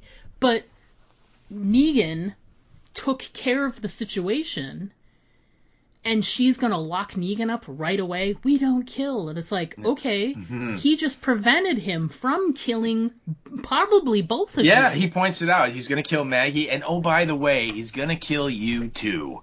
And she asks, she's like, Fabian, is that true? What is Fabian going to say? Of course he's going to lie and be like, no, that's not true. It's like, dude. I think, Negan, he again, frontier justice, that was the right play there, because that guy, either you have to banish that guy from the island, or you have to kill him, because he's set. His mind is made up that the only thing that's going to make anything better is if he kills Maggie. Maggie is, what did he say? Maggie, convinced his wife to move. Because he didn't want to move. He didn't want to leave the bricks, right? He wanted to stay there. Sounds like his problem is with his wife. There you go. Kill her too. Not with Maggie. Right? And maybe he already did. I mean, we don't know. But So Negan smashes the bottle over his head, and then he pulls the pistol out, and he puts it, right under his chin. And, of course, that's the moment that Renata walks into the bar, right? Of course. And so they have this weird standoff where she's like, don't kill him, don't kill him, don't kill him. And he just goes, nope, you know what, this is the thing to do. And he, blows him away. You would think in that enclosed space he would have gone deaf, because he would have blown his eardrums out with a gun that close to his head. But whatever. And so this brings on this kind of, showdown between the two of them, between Renata and Negan, where Renata's like, that's it. You're going into a cell. And he's just like, and she's like, I'm coming back with people and guns, and we're going to get you for this, and take you. And he literally looks at her and he goes, I will put down any soul who even thinks about locking me in a cage again. And then she turns to leave, and then he goes, hey, kitten shirt, bring your army. Basically saying, bring it, kid, because I ain't afraid of you, And it was, like I said, that was to me the most interesting and exciting part of the whole episode, because I think Negan at that point, when he shoots that guy, when he blows Fabian away, and again, he didn't have to, right? He was disarmed. He could have just turned him over to Renata. Renata could have, taken him into custody or whatever it is she was going to do, right? He consciously said, nope, I'm just going to stop this right now and kill him, right? But I think that the reason why he did that is that Negan now, and at the end of this episode, he is back to Savior Negan values and decisions. The only thing that he isn't back to is the flamboyant, theatrical guy that Savior Negan was. Right. So he's doing the awful things again. He's just not making a show out of it like he did before. And there's a moment, I think, when they're at the bar, when he and Maggie are drinking together, where he kind of says something like, I didn't really dig the whole New York thing, but now I do kind of think of this as my home. Right? Mm-hmm. And I also think that Negan now has this weird thing about protecting Maggie, like his mission on Earth, now that, he's made penance for killing her husband, he kind of has to watch out over her and keep her safe. And so when Fabian came in and was threatening to kill her, in his mind, it's like, okay, I see what you're going to do, and I am totally justified to blow your brains out, because my job is to protect her. Even if she doesn't want my protection, even if she doesn't think she needs my protection, I'm going to be here to make her safe and do the things that she won't do to keep her safe. And so I love that. I love the whole, evolution / de-evolution of Negan that we're seeing in this season. And I'm really curious, because like I said, after this episode ended, I sat down and it was last night, and I'm thinking to myself, I go, Self, what the hell is the plot line of this season? I mean, where are they going? You know, there's not an adversary. I mean, there were, and then they both died after episode 2. And, you know, we haven't seen a new villain. We haven't seen, you know, someone, you know, standing on the Jersey Shore going, I'm going to take the island, you know, and, you know, all of his minions are loading up the boats to invade. We haven't seen any of that. So where are they going with this? What is the arc of this season? You know, I couldn't figure it out, you know, so, but the Negan stuff is what's keeping me interested. So I hope you are too. And I know we've hit this before, that Negan is not your favorite, but I hope you're enjoying what Jeffrey D. Morgan's doing. But he's not my favorite, but one of the things I hated about them even doing this series was whitewashing what Negan did in the past. Uh-huh. And by him sort of becoming closer to his truer self, like sort of curving, you know, doing that, not a 180, but he took a right turn and he's heading back to where he sort of was before. Oh, yeah. Emotionally and and how he acts and reacts to stuff. I'm much more in favor of that. You know, he still is not my favorite character, but I would rather he be more true to what his character actually is than this like perverted version of like, oh, me and Maggie, Margaret. Yes. Me and Margaret are great friends now, you know. Yeah. And, you know, I can comment on, ooh, I'm so proud of Herschel. He's growing up so fine and no, fuck that. No. Negan, be Negan. That's Negan, it. Yeah. Well, you know. Yeah, I agree. And there was this other point too that kind of I think for me it's like, oh, see it. My theory's correct because I saw this one line in the whole episode that proves it, right? But there's a bit where he's talking to Maggie where she says, you should be proud of what we did today. And he goes, isn't pride the thing that happens right before the fall? You know, and going all biblical, right? And she points out, and her argument really didn't make much sense going, there's a difference between being proud and being proud of something. And I'm like, I don't know, it kind of seems like the same thing to me, but okay, whatever, Maggie. But, and then he adds this line of like, I've been falling a long time. And the fact that he's conscious of, you know what, things are going well, I'm in a good space, and that's usually when I do bad things. You know what I mean? And he's conscious of that the fall's coming, and then he tells her that, you know, really, I've been falling for a long time. That's, you know, if that isn't him blatantly saying, I'm kind of, you know, it's like an alcoholic. It's like, I'm really close to having a drink again. Yeah. You know, and so, like I said, that development of that character, and then I really love that. I really love what they're doing with that. And then the second thing that I really love is that Maggie is fully moved to Egypt on this whole topic because she is fully in denial about Negan doing anything. Like, what did she tell Renata?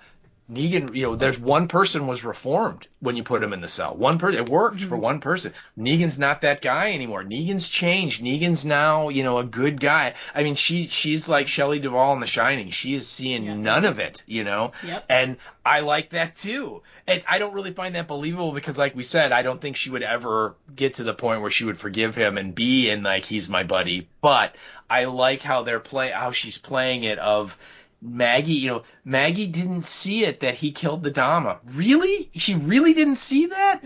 You know what I mean? It's like, come on. Nobody's going to kill themselves by stabbing themselves in the heart. That's crazy, right? Yeah. And yet she's just, you know, I mean, that's what happened. So I like both of those turns for this season so far, and like I said, that end sequence in the bar, I thought it was well done. I thought it was well acted. I like the guy playing Fabian. I mean, I agree with you. He's a weasel, and he, you know, he's one of those whiners that thinks that his suffering is somehow superior to everybody else who's still left what they've gone through, right? Yeah. And so, but I thought the guy did it great. you know, and he, great actor. And he wasn't like a full-blown cartoony villain. You felt sorry for him. You could understand, you know, he stole the food for his family. I mean, hey, that's Les Mis, right? I mean, come on, you know. But I mean, he made that kind of cartoony twirling the mustache villain into someone I think that we could all like go, yeah, you know what, if I was in his shoes, that would certainly be something that I would consider doing, you know. I mean, to keep, if you want to feed your kids, yeah, you're going to make some bad choices and things. And I appreciated that, and I like the tension, and I like the ending that they've set up here where Renata is pretty much now done with Negan. And now we're going to have a showdown, and where is Maggie going to fall? Do you still think that Renata wants to get into Negan's pants? Not anymore. No, I not do not. I like I said at the beginning, yes, but now not so much. I think she never really believed that he was changing as much as Maggie was telling her that he was changing, because she was watching the things he was doing, and you know, they were violent and cruel and all that. And I think this, you know, obviously, you know, shooting this guy point blank, who's, you know, he's disarmed him and then he just shoots him anyway. That's the last straw for her. I think she's done. So, I mean, we'll have to see though. All right. So we sort of hit all of our points. So I just wanted to, we talked a little bit about my honorable mention, but it's more on the, a combination of the caper, the bad caper, terrible caper, and along the lines of the whole rationing thing. Yeah. And my thoughts were, we talked already when I said there should have been two teams. As soon as they realized what was going on, they've got to have a team, maybe people that have construction background, maybe what's-his-face Benny, who's really strong and can lift heavy things. You know, you slowly dig out that pantry area and you salvage everything that you can until you say, okay, we got, you know, of the 100% of stuff that was under the bricks, we were able to get 50% of it out of there. The rest of it is smashed beyond use. We can't use it. Okay, so you get a group of people in there to try and get what you can. Then there's another group of people that they start going, you know, building to building, starting scavenging. Now, of course, scavenging has already happened in Manhattan a bunch, I bet. But they also were talking about how they got some supplies from Bruegel, like there was the last of the coffee from Bruegel, you know.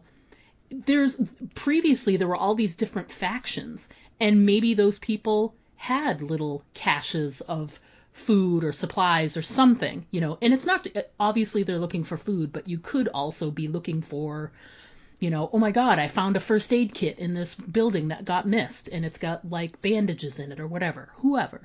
There should always be a constant group of people that's out doing scavenging and bringing things back. And now, more than ever, they should be doing that. And I made the point, too, about why aren't they fishing? You know, she made that comment that was really poorly timed, where she's like, we're going to teach you how to catch pigeons. And then she said rats. She should have left it at pigeons when she said the thing about, we're going to show you how to create, you know, traps for pigeons. That would have been great. Just leave it at that. But I really don't understand, like, how they're not fishing. They're literally surrounded by water. And, you know, they didn't mention it. Maybe they already are and whatever, but it should be like, hey, have you ever fished before? No? Let's get started. Let's throw some nets out there. Let's get as much as we can. Well, you know? And you would think that, you know, since we're 20 years since the world ended, that the fish population has got to be doing quite well, because the pollution has stopped and the fishing has stopped. So, you know, they've had time. So you think there would be abundant fish, like even in like the Hudson River, you know, one of the most polluted waterways in the world back in the day, right? One of the things I've always thought was unbelievable to a degree about the wildlife population is we saw this happen during the pandemic. When we were all at home, things like pollution in waterways and stuff like that got less because there were less people using the waterways and stuff like that. And like you said, there was like an abundance of like fish and like wildlife and things like that were starting to, you know, bounce back from like maybe something that had been overforested or over hunted or whatever, started to bounce back a little bit because people weren't out there doing all of that stuff. So I've always wondered, like, what is the wildlife? What is what's that situation? Right. You know? Oh yeah. Yeah. And they don't have to stay on the island. Hello, Maggie and Luis took the boat. They went over on the other side. Right. There's perfectly good forests and things like that they were driving past. Yeah. Go do a hunting mission. Go load up on raspberries and whatever the other ones were. Yeah. It was I can't remember, but yes, you make a good point. Go find those same things and harvest as much as you can. Bring it back. Yeah.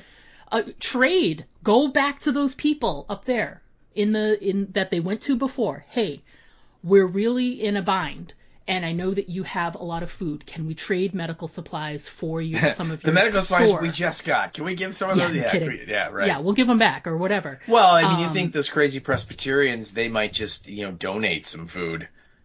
Right, that because they were nice people, allegedly. So, I mean, yeah. So, you're right. I just think for two people who have been around for as long as they have, plus all these other people, why isn't someone stepping up and going, I was really hoping to not be the person who does this anymore, but I'm really good with fishing. I'm going to go do that to help out. That's going to be my thing I give to the community, whatever it is. I mean, we see that they have boats that still have motors that work somehow.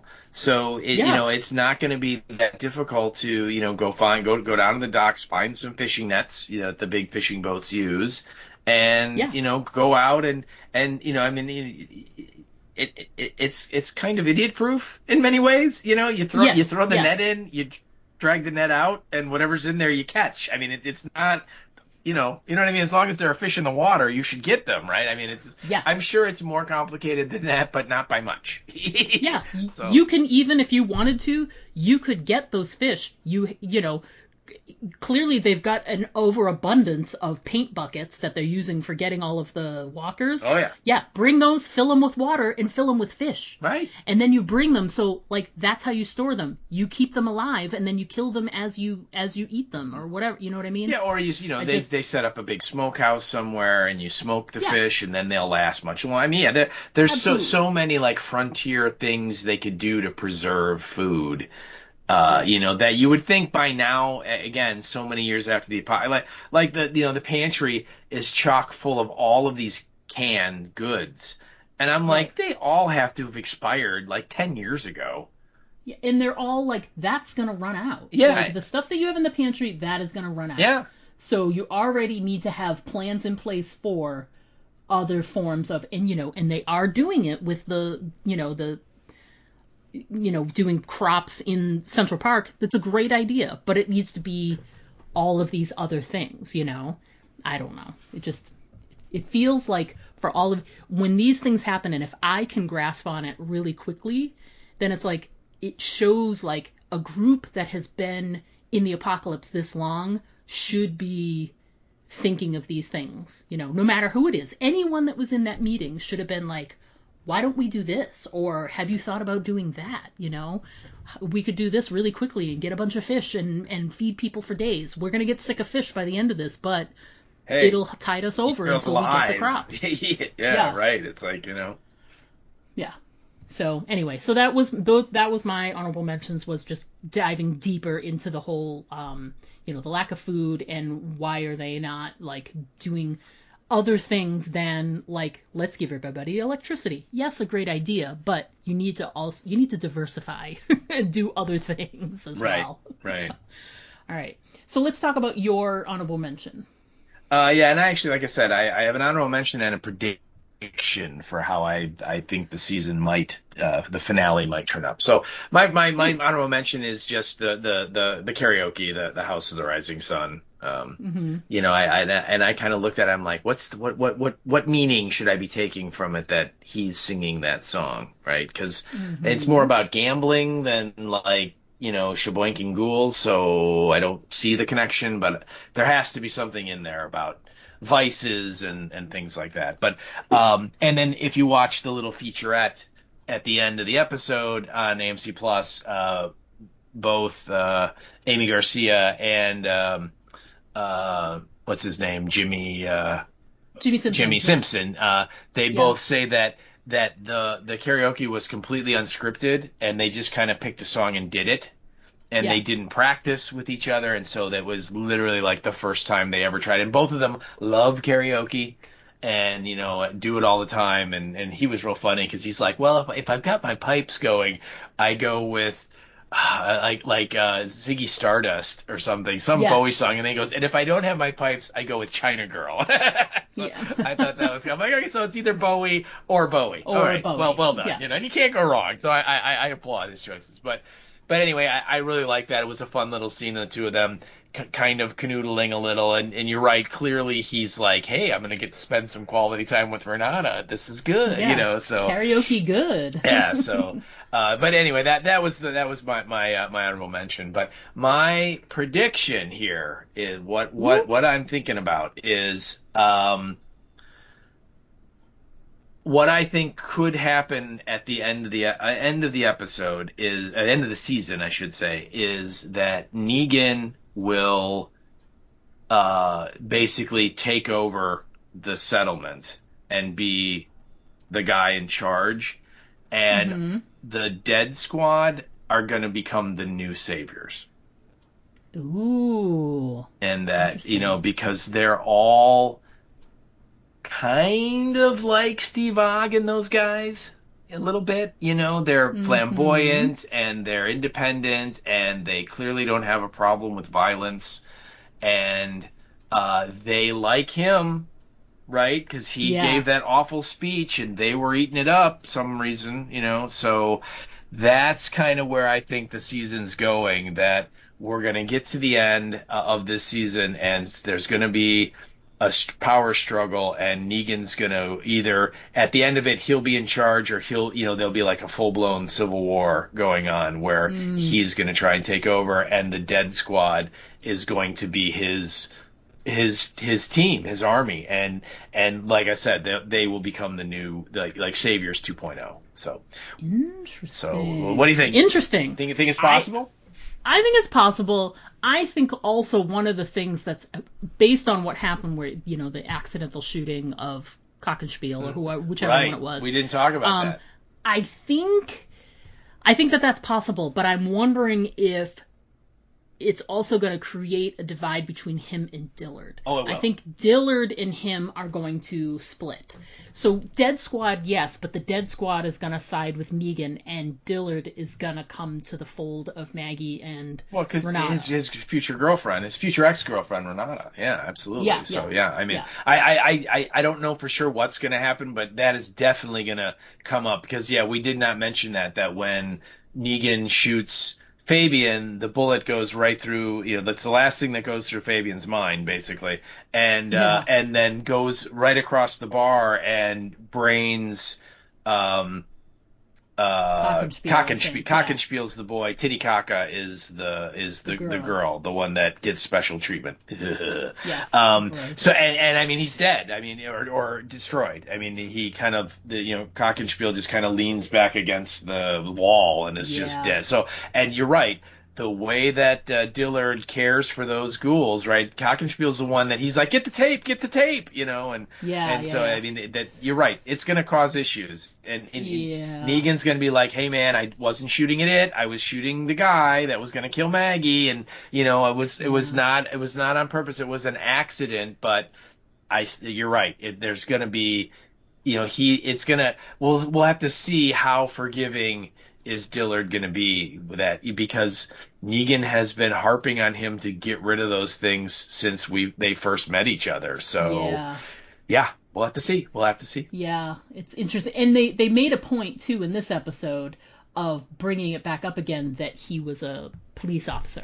So even though he does still have, and I've seen it in a couple of moments, he still has a moral center. And I think that's where they're gonna split. Okay. Is that Negan does not have one, and Dillard still has one. He doesn't use it as much, and it's mostly out of he just doesn't want to I mean, he wouldn't be a member of the community unless Negan was there. He wouldn't have been involved. But he gets kind of pulled along, whatever. But I think this is going to sort of catapult him forward and create, you know, Negan versus Dillard in a lot of ways. Yeah, I think so. I think it definitely could. Yeah. All right. Anything else that we should talk about, or are we done? I think we're done with this crappy episode. I think so. We talked more about the episode than the episode actually aired. So that's always a sign. Anyway, we're going to go ahead and take a quick break then, folks. And when we come back, we're going to discuss our listener feedback and also what's coming up on the podcast. So everyone, please stick around because Diana and I, we will be right back. Now there's about 20 of them out there. What will we do? Don't worry, we're safe in here. They'll never get in. Why is it that in every zombie story, people always think that their safe haven is invulnerable? I know. It's like, hello, the walkers are totally gonna get in. You better get ready for it. No! Diane, get behind me. No, it's not stopping. Do something, Jack!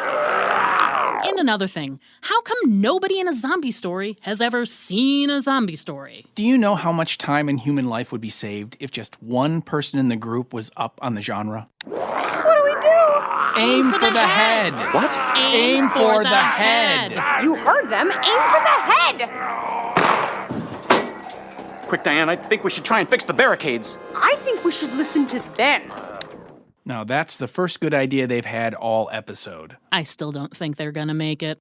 Aim for the Head, a horror apocalypse entertainment podcast. Join hosts Diana and Steve as they recap and discuss the best of horror, sci-fi, fantasy, and apocalyptic entertainment. Aim for the Head, available wherever you listen to podcasts. Find us on Instagram and Blue Sky. Hi, this is Tom Savini, and you're listening to the Aim for the Head podcast with Diana and Steve. And don't forget to always aim for the head because body shots just don't work. Hey there, everybody. We are back. We're going to jump right into our listener feedback. First up, we have some, I love follow-up feedback. We were just talking about this. When someone listens to the podcast, has some thoughts, and then they email us or send us a message about it. And we always say, folks, if you are listening to, what if you're pissed off by something I said in this episode? Dude, let us know. And trust me, people, I'm usually in that boat. He's always pissed off at something I said. So we heard from a longtime listener, but it's been a while since we've heard from you. Joe Levine. Hey, Joe, thanks so much for writing in. This was via the Facebooks. What's up, Joe? And Joe said, and he gives me some harsh correction here, and I'm not gonna lie. He says, just listening to episode 403, which was our last week's episode, and I has a quick correction. Buffalo and Rochester are not upstate New York. They are Western New York. Upstate consists of the northern area east of Lake Ontario, including Utica, Watertown, etc. Which is interesting. I did not know that. They're in the far northern reaches of New York, not the furthest, to be fair. And I am, as we said right before we started recording, I am not a New Yorker. I am a Massachusetts person. So if it is considered Western and not Northern, my bad. Yes. But that being said, we can also agree that yes, it's the winter up there is a little harsh for your only mode of living establishment to be a summer camp sort of cabin situation. So, which was the point we were making. And he continues on and says, and yes, it gets very cold. Thank you. And they usually get more snow than Buffalo in the winter, he's saying in the northern, not in the western portion, which is what Buffalo is. And then he says, beyond that, I seem to be liking Dead City more than you guys. Just need to do a little disbelief suspension at times. Listen, I agree. And he says, it's much better than Fear. Hate that comparison. Let me just say, even in this episode, I disliked this episode, and so did Steve. This episode could stand toe-to-toe with almost any episode of Fear the Walking Dead and still be the better episode. I would say, other than, when was the really good season for Fear? season 3 or season 4, something like that. I forget. No, the first 3 seasons were the good seasons, all fell off the rails. And then season 4 is when the Knuckleheads came in, and they were there for 4 through 8, and and it literally degenerated into unwatchable television. So Joe, I would say yes, I agree with you. It is much better than Fear, and we use that as a comparison because I want to sort of put that into perspective when there's something that I didn't like, because I hated Fear the Walking Dead. There are parts of this show that I actually really enjoyed, and I think we did okay with pointing out the handful of things in the episode that we actually found interesting or good, or I liked that Marisol scene with the painting. You didn't. And I like the relationship with Luis and Herschel. So I think I agree with you. It's an unfair comparison because Fear is actually just a piece of shit. Really. I mean, it's just the most unbelievable television ever made. But anyway, so apologies for the comparison. He continues on and says, I was shocked, though, that they went to the village and nobody knocked them out and attempted to harm them. Not very Walking Dead, in my opinion, with a little winky emoji. And it's true. Didn't we talk about this last week where we said that them arriving there and for nothing to happen, we were like, wait, what? How are they not being, get in the cabin, we're gonna take all your stuff, and it's what we're used to, right? Yeah, that's what we are. I mean, so yeah. But thank you for your thoughts, Joe, and thank you for still listening to the episodes. It's great. Send us more feedback when you have it. If you have anything to say about this week's episode, give us your thoughts. Absolutely can't wait to hear them. And it was great to hear from you again. Thanks so much for writing in. Mm-hmm. Absolutely, man. That's what I love it. I love the anytime that Diana can be corrected like that. Believe me, I am like, oh yeah, well played, sir. Terrible. Your Aim for the Head T-shirt is on its way to you as we speak. Okay. Yes. Terrible, well played. Terrible. It's terrible. All right, so moving along. Now this is feedback about episode 5 that we just got done eviscerating. Sorry. And this comes from our P1 listener, Erica Price. So strap in, people. It's Stream of Consciousness reporting. Yes. So here we go. She starts out by going, this is kind of a poignant way to start the episode with Maggie looking in the mirror and Luis looking out the window, which I got to say was funny. I thought Luis was looking out the window at Maggie. Yeah. When I first did it, I'm like, really? Is he like peeping on her? But then I thought, oh, no, wait, they're both being contemplative. Yeah. Okay. She was on to say, one is looking outward, one is looking inward. I like it. I really don't think that the building that housed their food store looked that damaged. These greedy people can go back to where they came from. No one is forcing them to stay. Yeah. Exactly. Except Fabian. Fabian can't. He wants to leave, and they won't let him no matter what. Right? Like his feet are broken or something. I don't know. Something. Yeah. He goes, I'm guessing Negan didn't take Renata up on her apartment offer. No, he did not. Yeah, he's still at the bar. He goes on to say, again, this season's humor is top notch. I like the way they've laid out this Operation Walker Harvest. If you don't have veggies, at least you have Walker goo. But they're sure compliant to go out of this building, arms down, not a single one is reaching for or going after our friends, corralling them. I agree. They're very, very, depressed ghouls. Like, oh, well, I guess I'm going to go into the tank and now. And if only we'd known earlier in the apocalypse that the way to make the walkers compliant is just to stick, a 5-gallon paint bucket on their head. That's all you need. Just go throughout the countryside and pop buckets on their heads, and everyone will be saved. Yeah. Right, exactly. She goes on to say, I have to think that Jeffrey Dean Morgan had in his contract that he gets to call Maggie Margaret every episode. He do, don't he? He do. Then she goes on to say, I apologize. This is as far as I can get with this episode. I'll finish my feedback tonight and send the rest next week. So we will get the follow-up with, all of the party stuff and Dillard and his ghoul friend downstairs in his apartment, and then of course obviously the Fabian showdown thingy with Negan and Renata. So I look forward to reading it. So thank you for sending in your partial thoughts, Erica. We love them. They're awesome as always. And look forward to next week. So speaking of next week will be episode 6. Title of the episode is Genesis, or Genesis? No, Genesis. And no episode description yet, but obviously from the images we got, and we've already discussed this a little bit, this is that, and I'm using air quotes, alternate reality episode that we've been waiting for, and Beth will appear in the episode, Emily Kinney. And so it looks to be interesting, but like I said, if this is just an excuse to get those two, making out in a corner somewhere, and I mean Negan and Maggie, not Maggie and Beth, because that would be weird. Well, they are sisters. Yeah, that's the wrong show. That would be House of the Dragon, where it's all incest all the time on House of the Dragon, people. Mm-hmm. Anyway, sorry, went a little tangent there. So next week's episode, Genesis. I like the idea of an alternate reality episode, and we don't see that very often.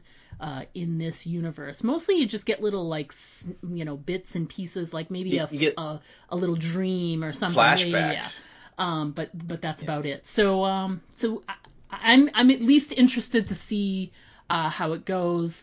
I'm just gonna be steeling myself the whole episode, like, please don't kiss. So.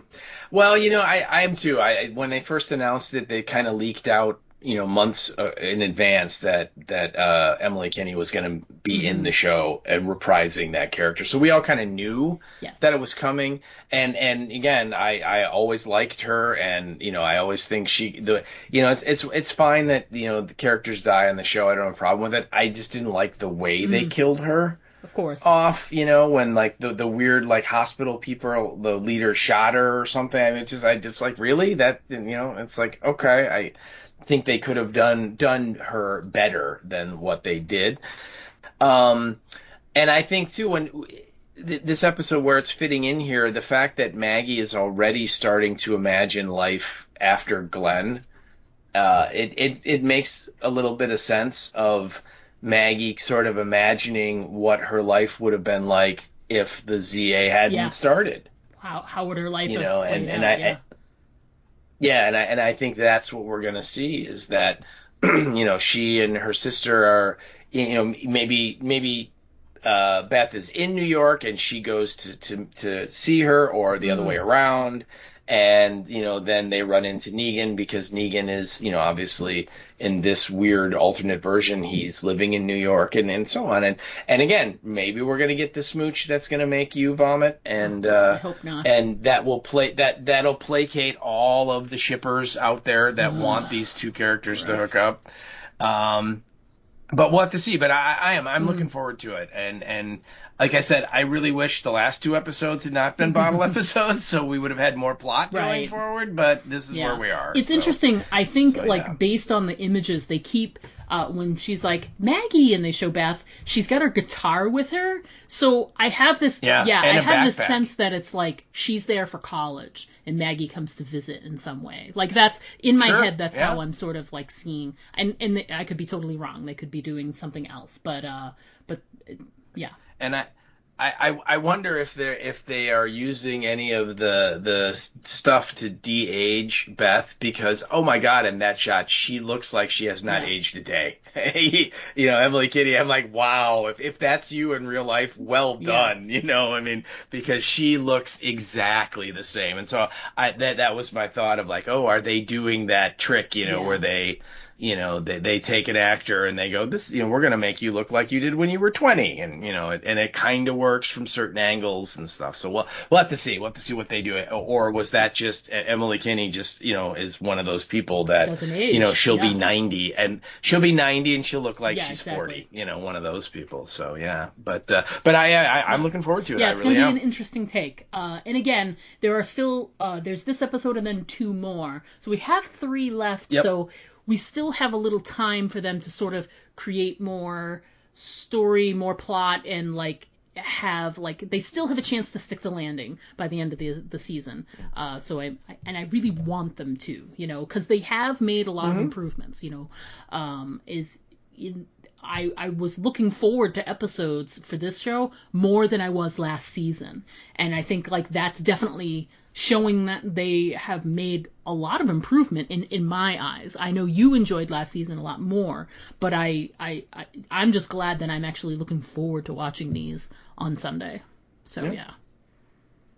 Let me ask you, have you seen anything on the interwebs about season 4, about renewal, about wanting to do more, or is that still all quiet? I don't recall seeing anything. Now, I may be wrong. It might have been out there, and I either missed it or I'm just not remembering correctly. But I feel like the tenor of the conversations where they've been talking about how Negan is where JDM is he's I can't play Negan the way he is, and they sort of got rid of the showrunner.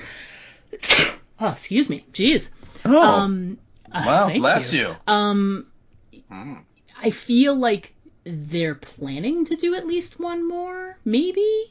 Okay. I mean, they did 4 seasons of Daryl, right? We're getting into season 4 in the spring or whatever that is. So... yeah, 2027. So, I mean, they could do another season. It all depends on what their plans are. And like you said, if they're going to wrap up the storyline or if they're laying the groundwork for there be some sort of other thing. I don't know. Yeah. I don't know. Maybe they're going to have a new spinoff and it'll be Renata and Luis. Interesting. And they go to Brazil. That would be odd.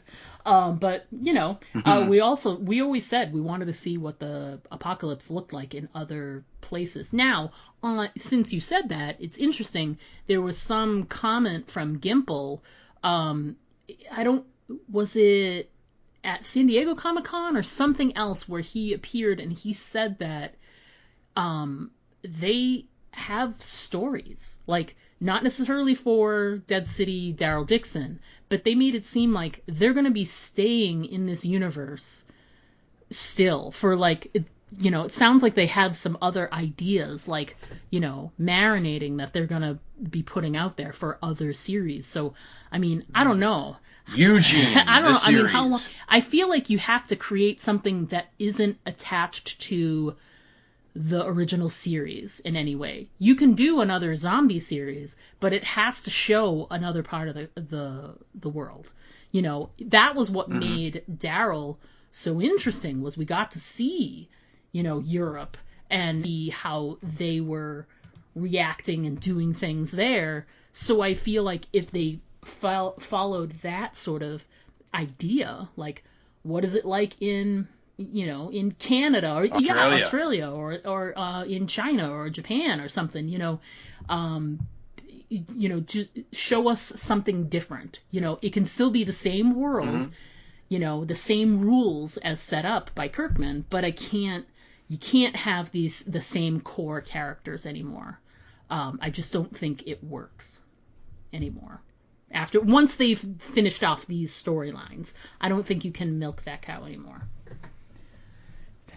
Well, they're just saying there are very few characters from the main show that are left that you could see hey, you know what? I'm going to try and go to New Zealand. You know what I mean? They're just, they're just, those folks have fought their battles and had their adventures, and now they're in the New Republic or whatever it's called, and they're gonna live their lives there and have ice cream every day, and it's just not gonna do it. So you're right, and I wonder if they think the universe is strong enough that they could launch a spin-off that is completely devoid of any characters we already know. Yeah, you know what I mean?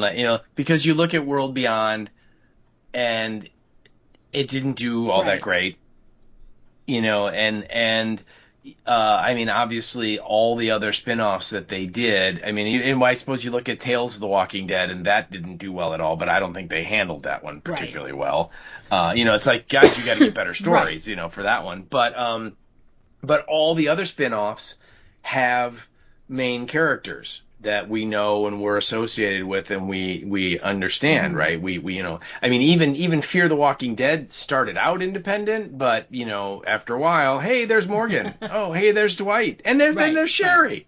Oh, wait, Dwight and Sherry aren't together anymore. Wait, I don't understand. All that stuff happened because they felt they needed that to draw in the viewers. That the new characters, the Clarks and all of their associates, weren't interesting or strong enough to draw the audience, so let's bring it. So that's the question, is where are the Scott Gimples and Gale Ann Hurds of the world? Where is their confidence level that the universe is strong enough to support a new show, new setting, and new characters? And that's what we'll have to see. I think that remains to be seen. So just a well, I think I you did. saw something. I went to the movies on Friday, and oh my gosh, it was so funny because I don't know if I mentioned it before, but my nephew has gone to a bunch of movies this summer, and my wife has gone to a few of them with him, and she's like, "We're gonna go see Insidious. Do you want to come?" And I'm like, "Yes," and it was fun and. I heard it's pretty gross. There were some moments. It was. It's now. Here's the thing. Dental. Yes, there was some dental horror. trauma for sure. Gross. Ugh. I had to close my eyes because mouth sound. Apparently there's a scene where she pulls out a 3-foot length of hair from one of his teeth or something. I mean, I heard a review of it and they were just talking about literally the reviewers are like, if the dentist is a trigger for you in a bad way, do not go see this movie. And they're not wrong. It is without question. Yes, it is. There is some dental trauma moments there. So if it again, you said, if it's triggering, don't do it. Probably want to stay away. But what's your capsule review? What would you say? Now my nephew wanted to see it. I'm not sure if we weren't going as a group, would I have gone to see it in the movie theater? I don't know. Because that's an outlay of cash that, could be better served streaming it on Netflix is what I'm saying. But it was a fun thing. We took my nephew out for dinner and then we went to the movie and we had a blast. It was so much fun because there were it's a PG-13 horror movie. So it's more suspenseful and scary and jump scares than it is and unsettling than it was gory.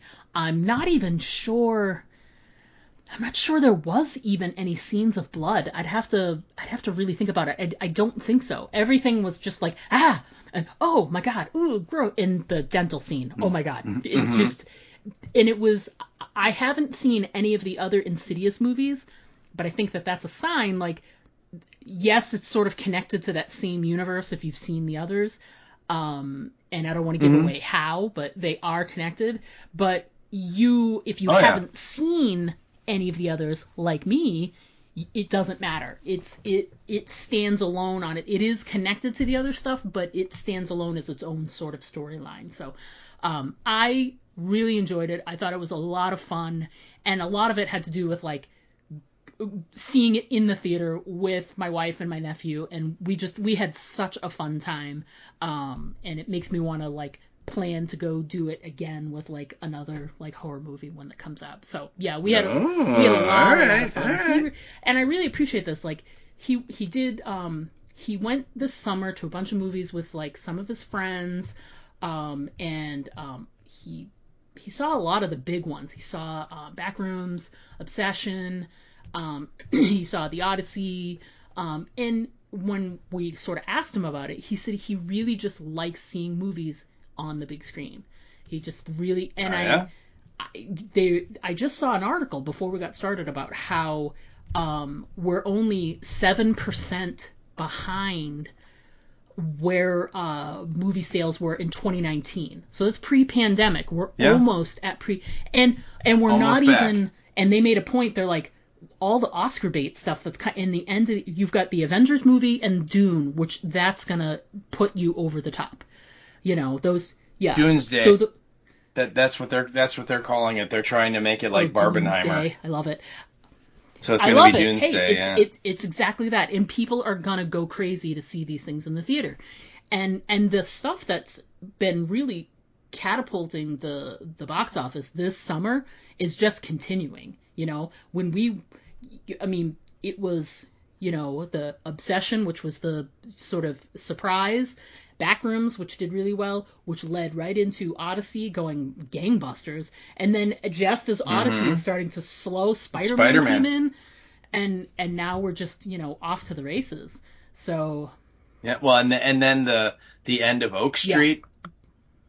Which is the Anne Hathaway apparently is in every major movie coming out this year, pretty much. And so that's her and Ewan McGregor and the dinosaurs. And Zendaya and Robert Pattinson. They are all in all of the movies. Yes, they are. It is I think it's some sort of federal law that was passed that they have to be in everything. So yeah. Yes. Yeah. So good for anyway, them. So Insidious, I thought it was great. I don't think it's necessary to see it in the movie theater. It didn't have any sort of like very theatrical scenes that needed to be on the big screen. But if you can see it on the big screen at like a cheaper movie house or at a matinee, enjoy it, because just that whole, there's nothing quite like a jump scare inside the movie theater. It just it hits you differently, much differently. So it does. Yeah. Well, and just seeing those movies with an audience, as opposed to seeing it like by yourself or maybe with your wife at home, it's different. It just is a different experience, you know. And I totally agree. It was good. Absolutely Recommend. A lot of fun. We got chatting with people before the movie because we were waiting for them to clean the theater.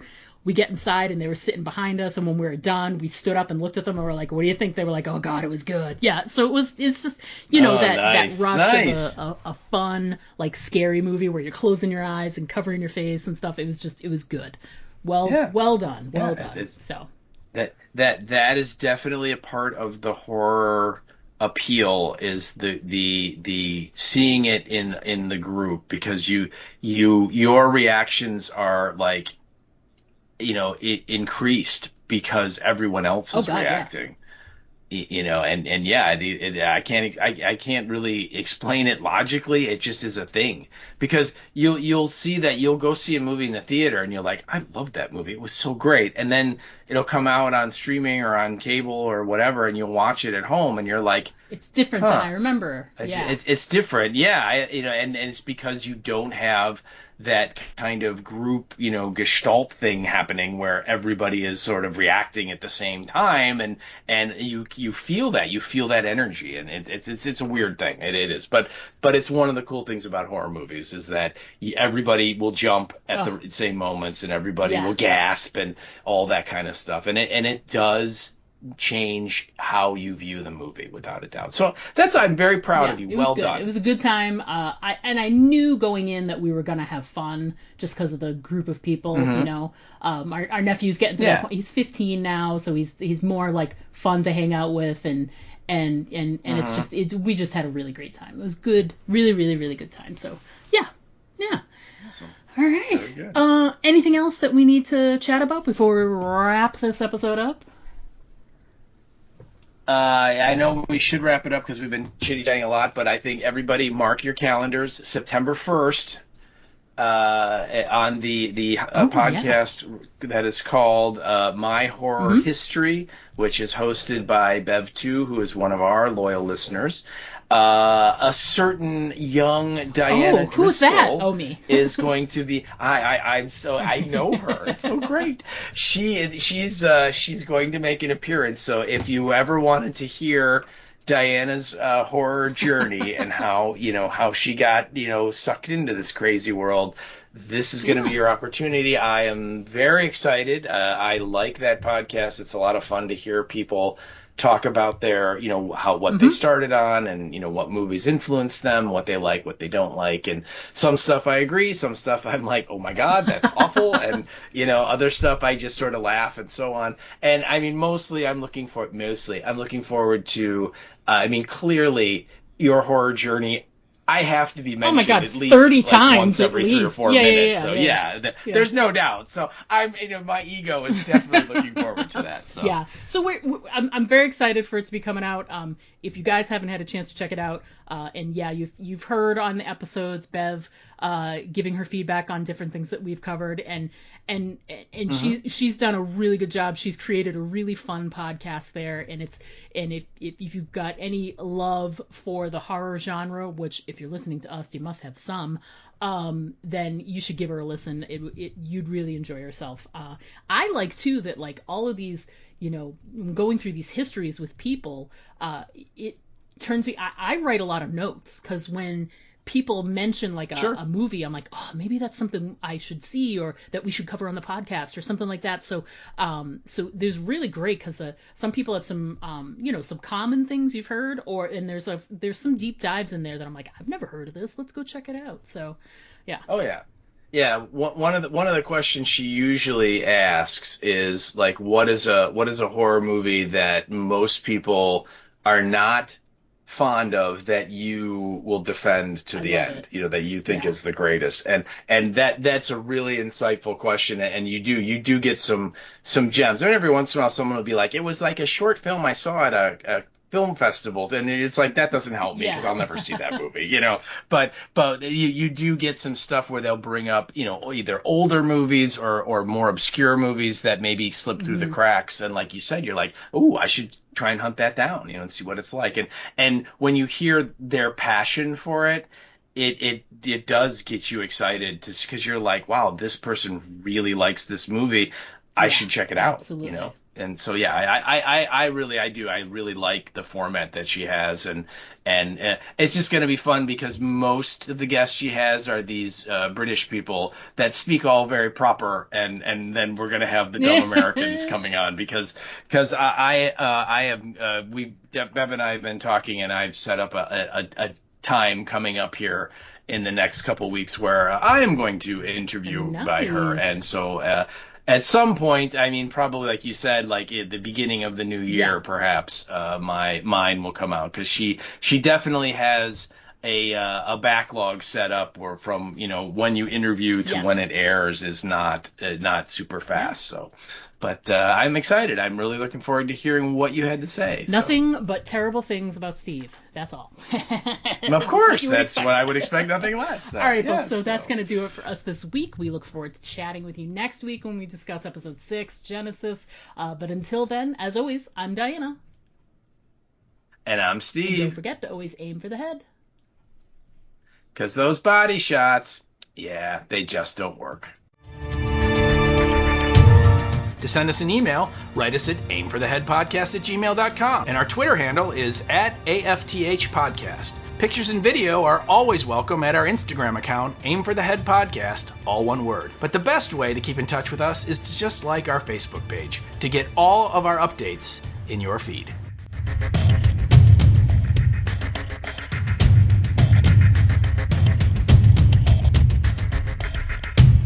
So I just wanted to let you know that it's really been a pleasure and I'm ready to be reverted to one of the people that helped get you there, and that'll be all I ever get from you. So It's all good.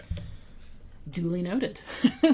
So what you're saying is it's just a couple of, it's like T-minus a week and a half before my head starts to, swell. Correctly. Okay. Even bigger than it already is, yes.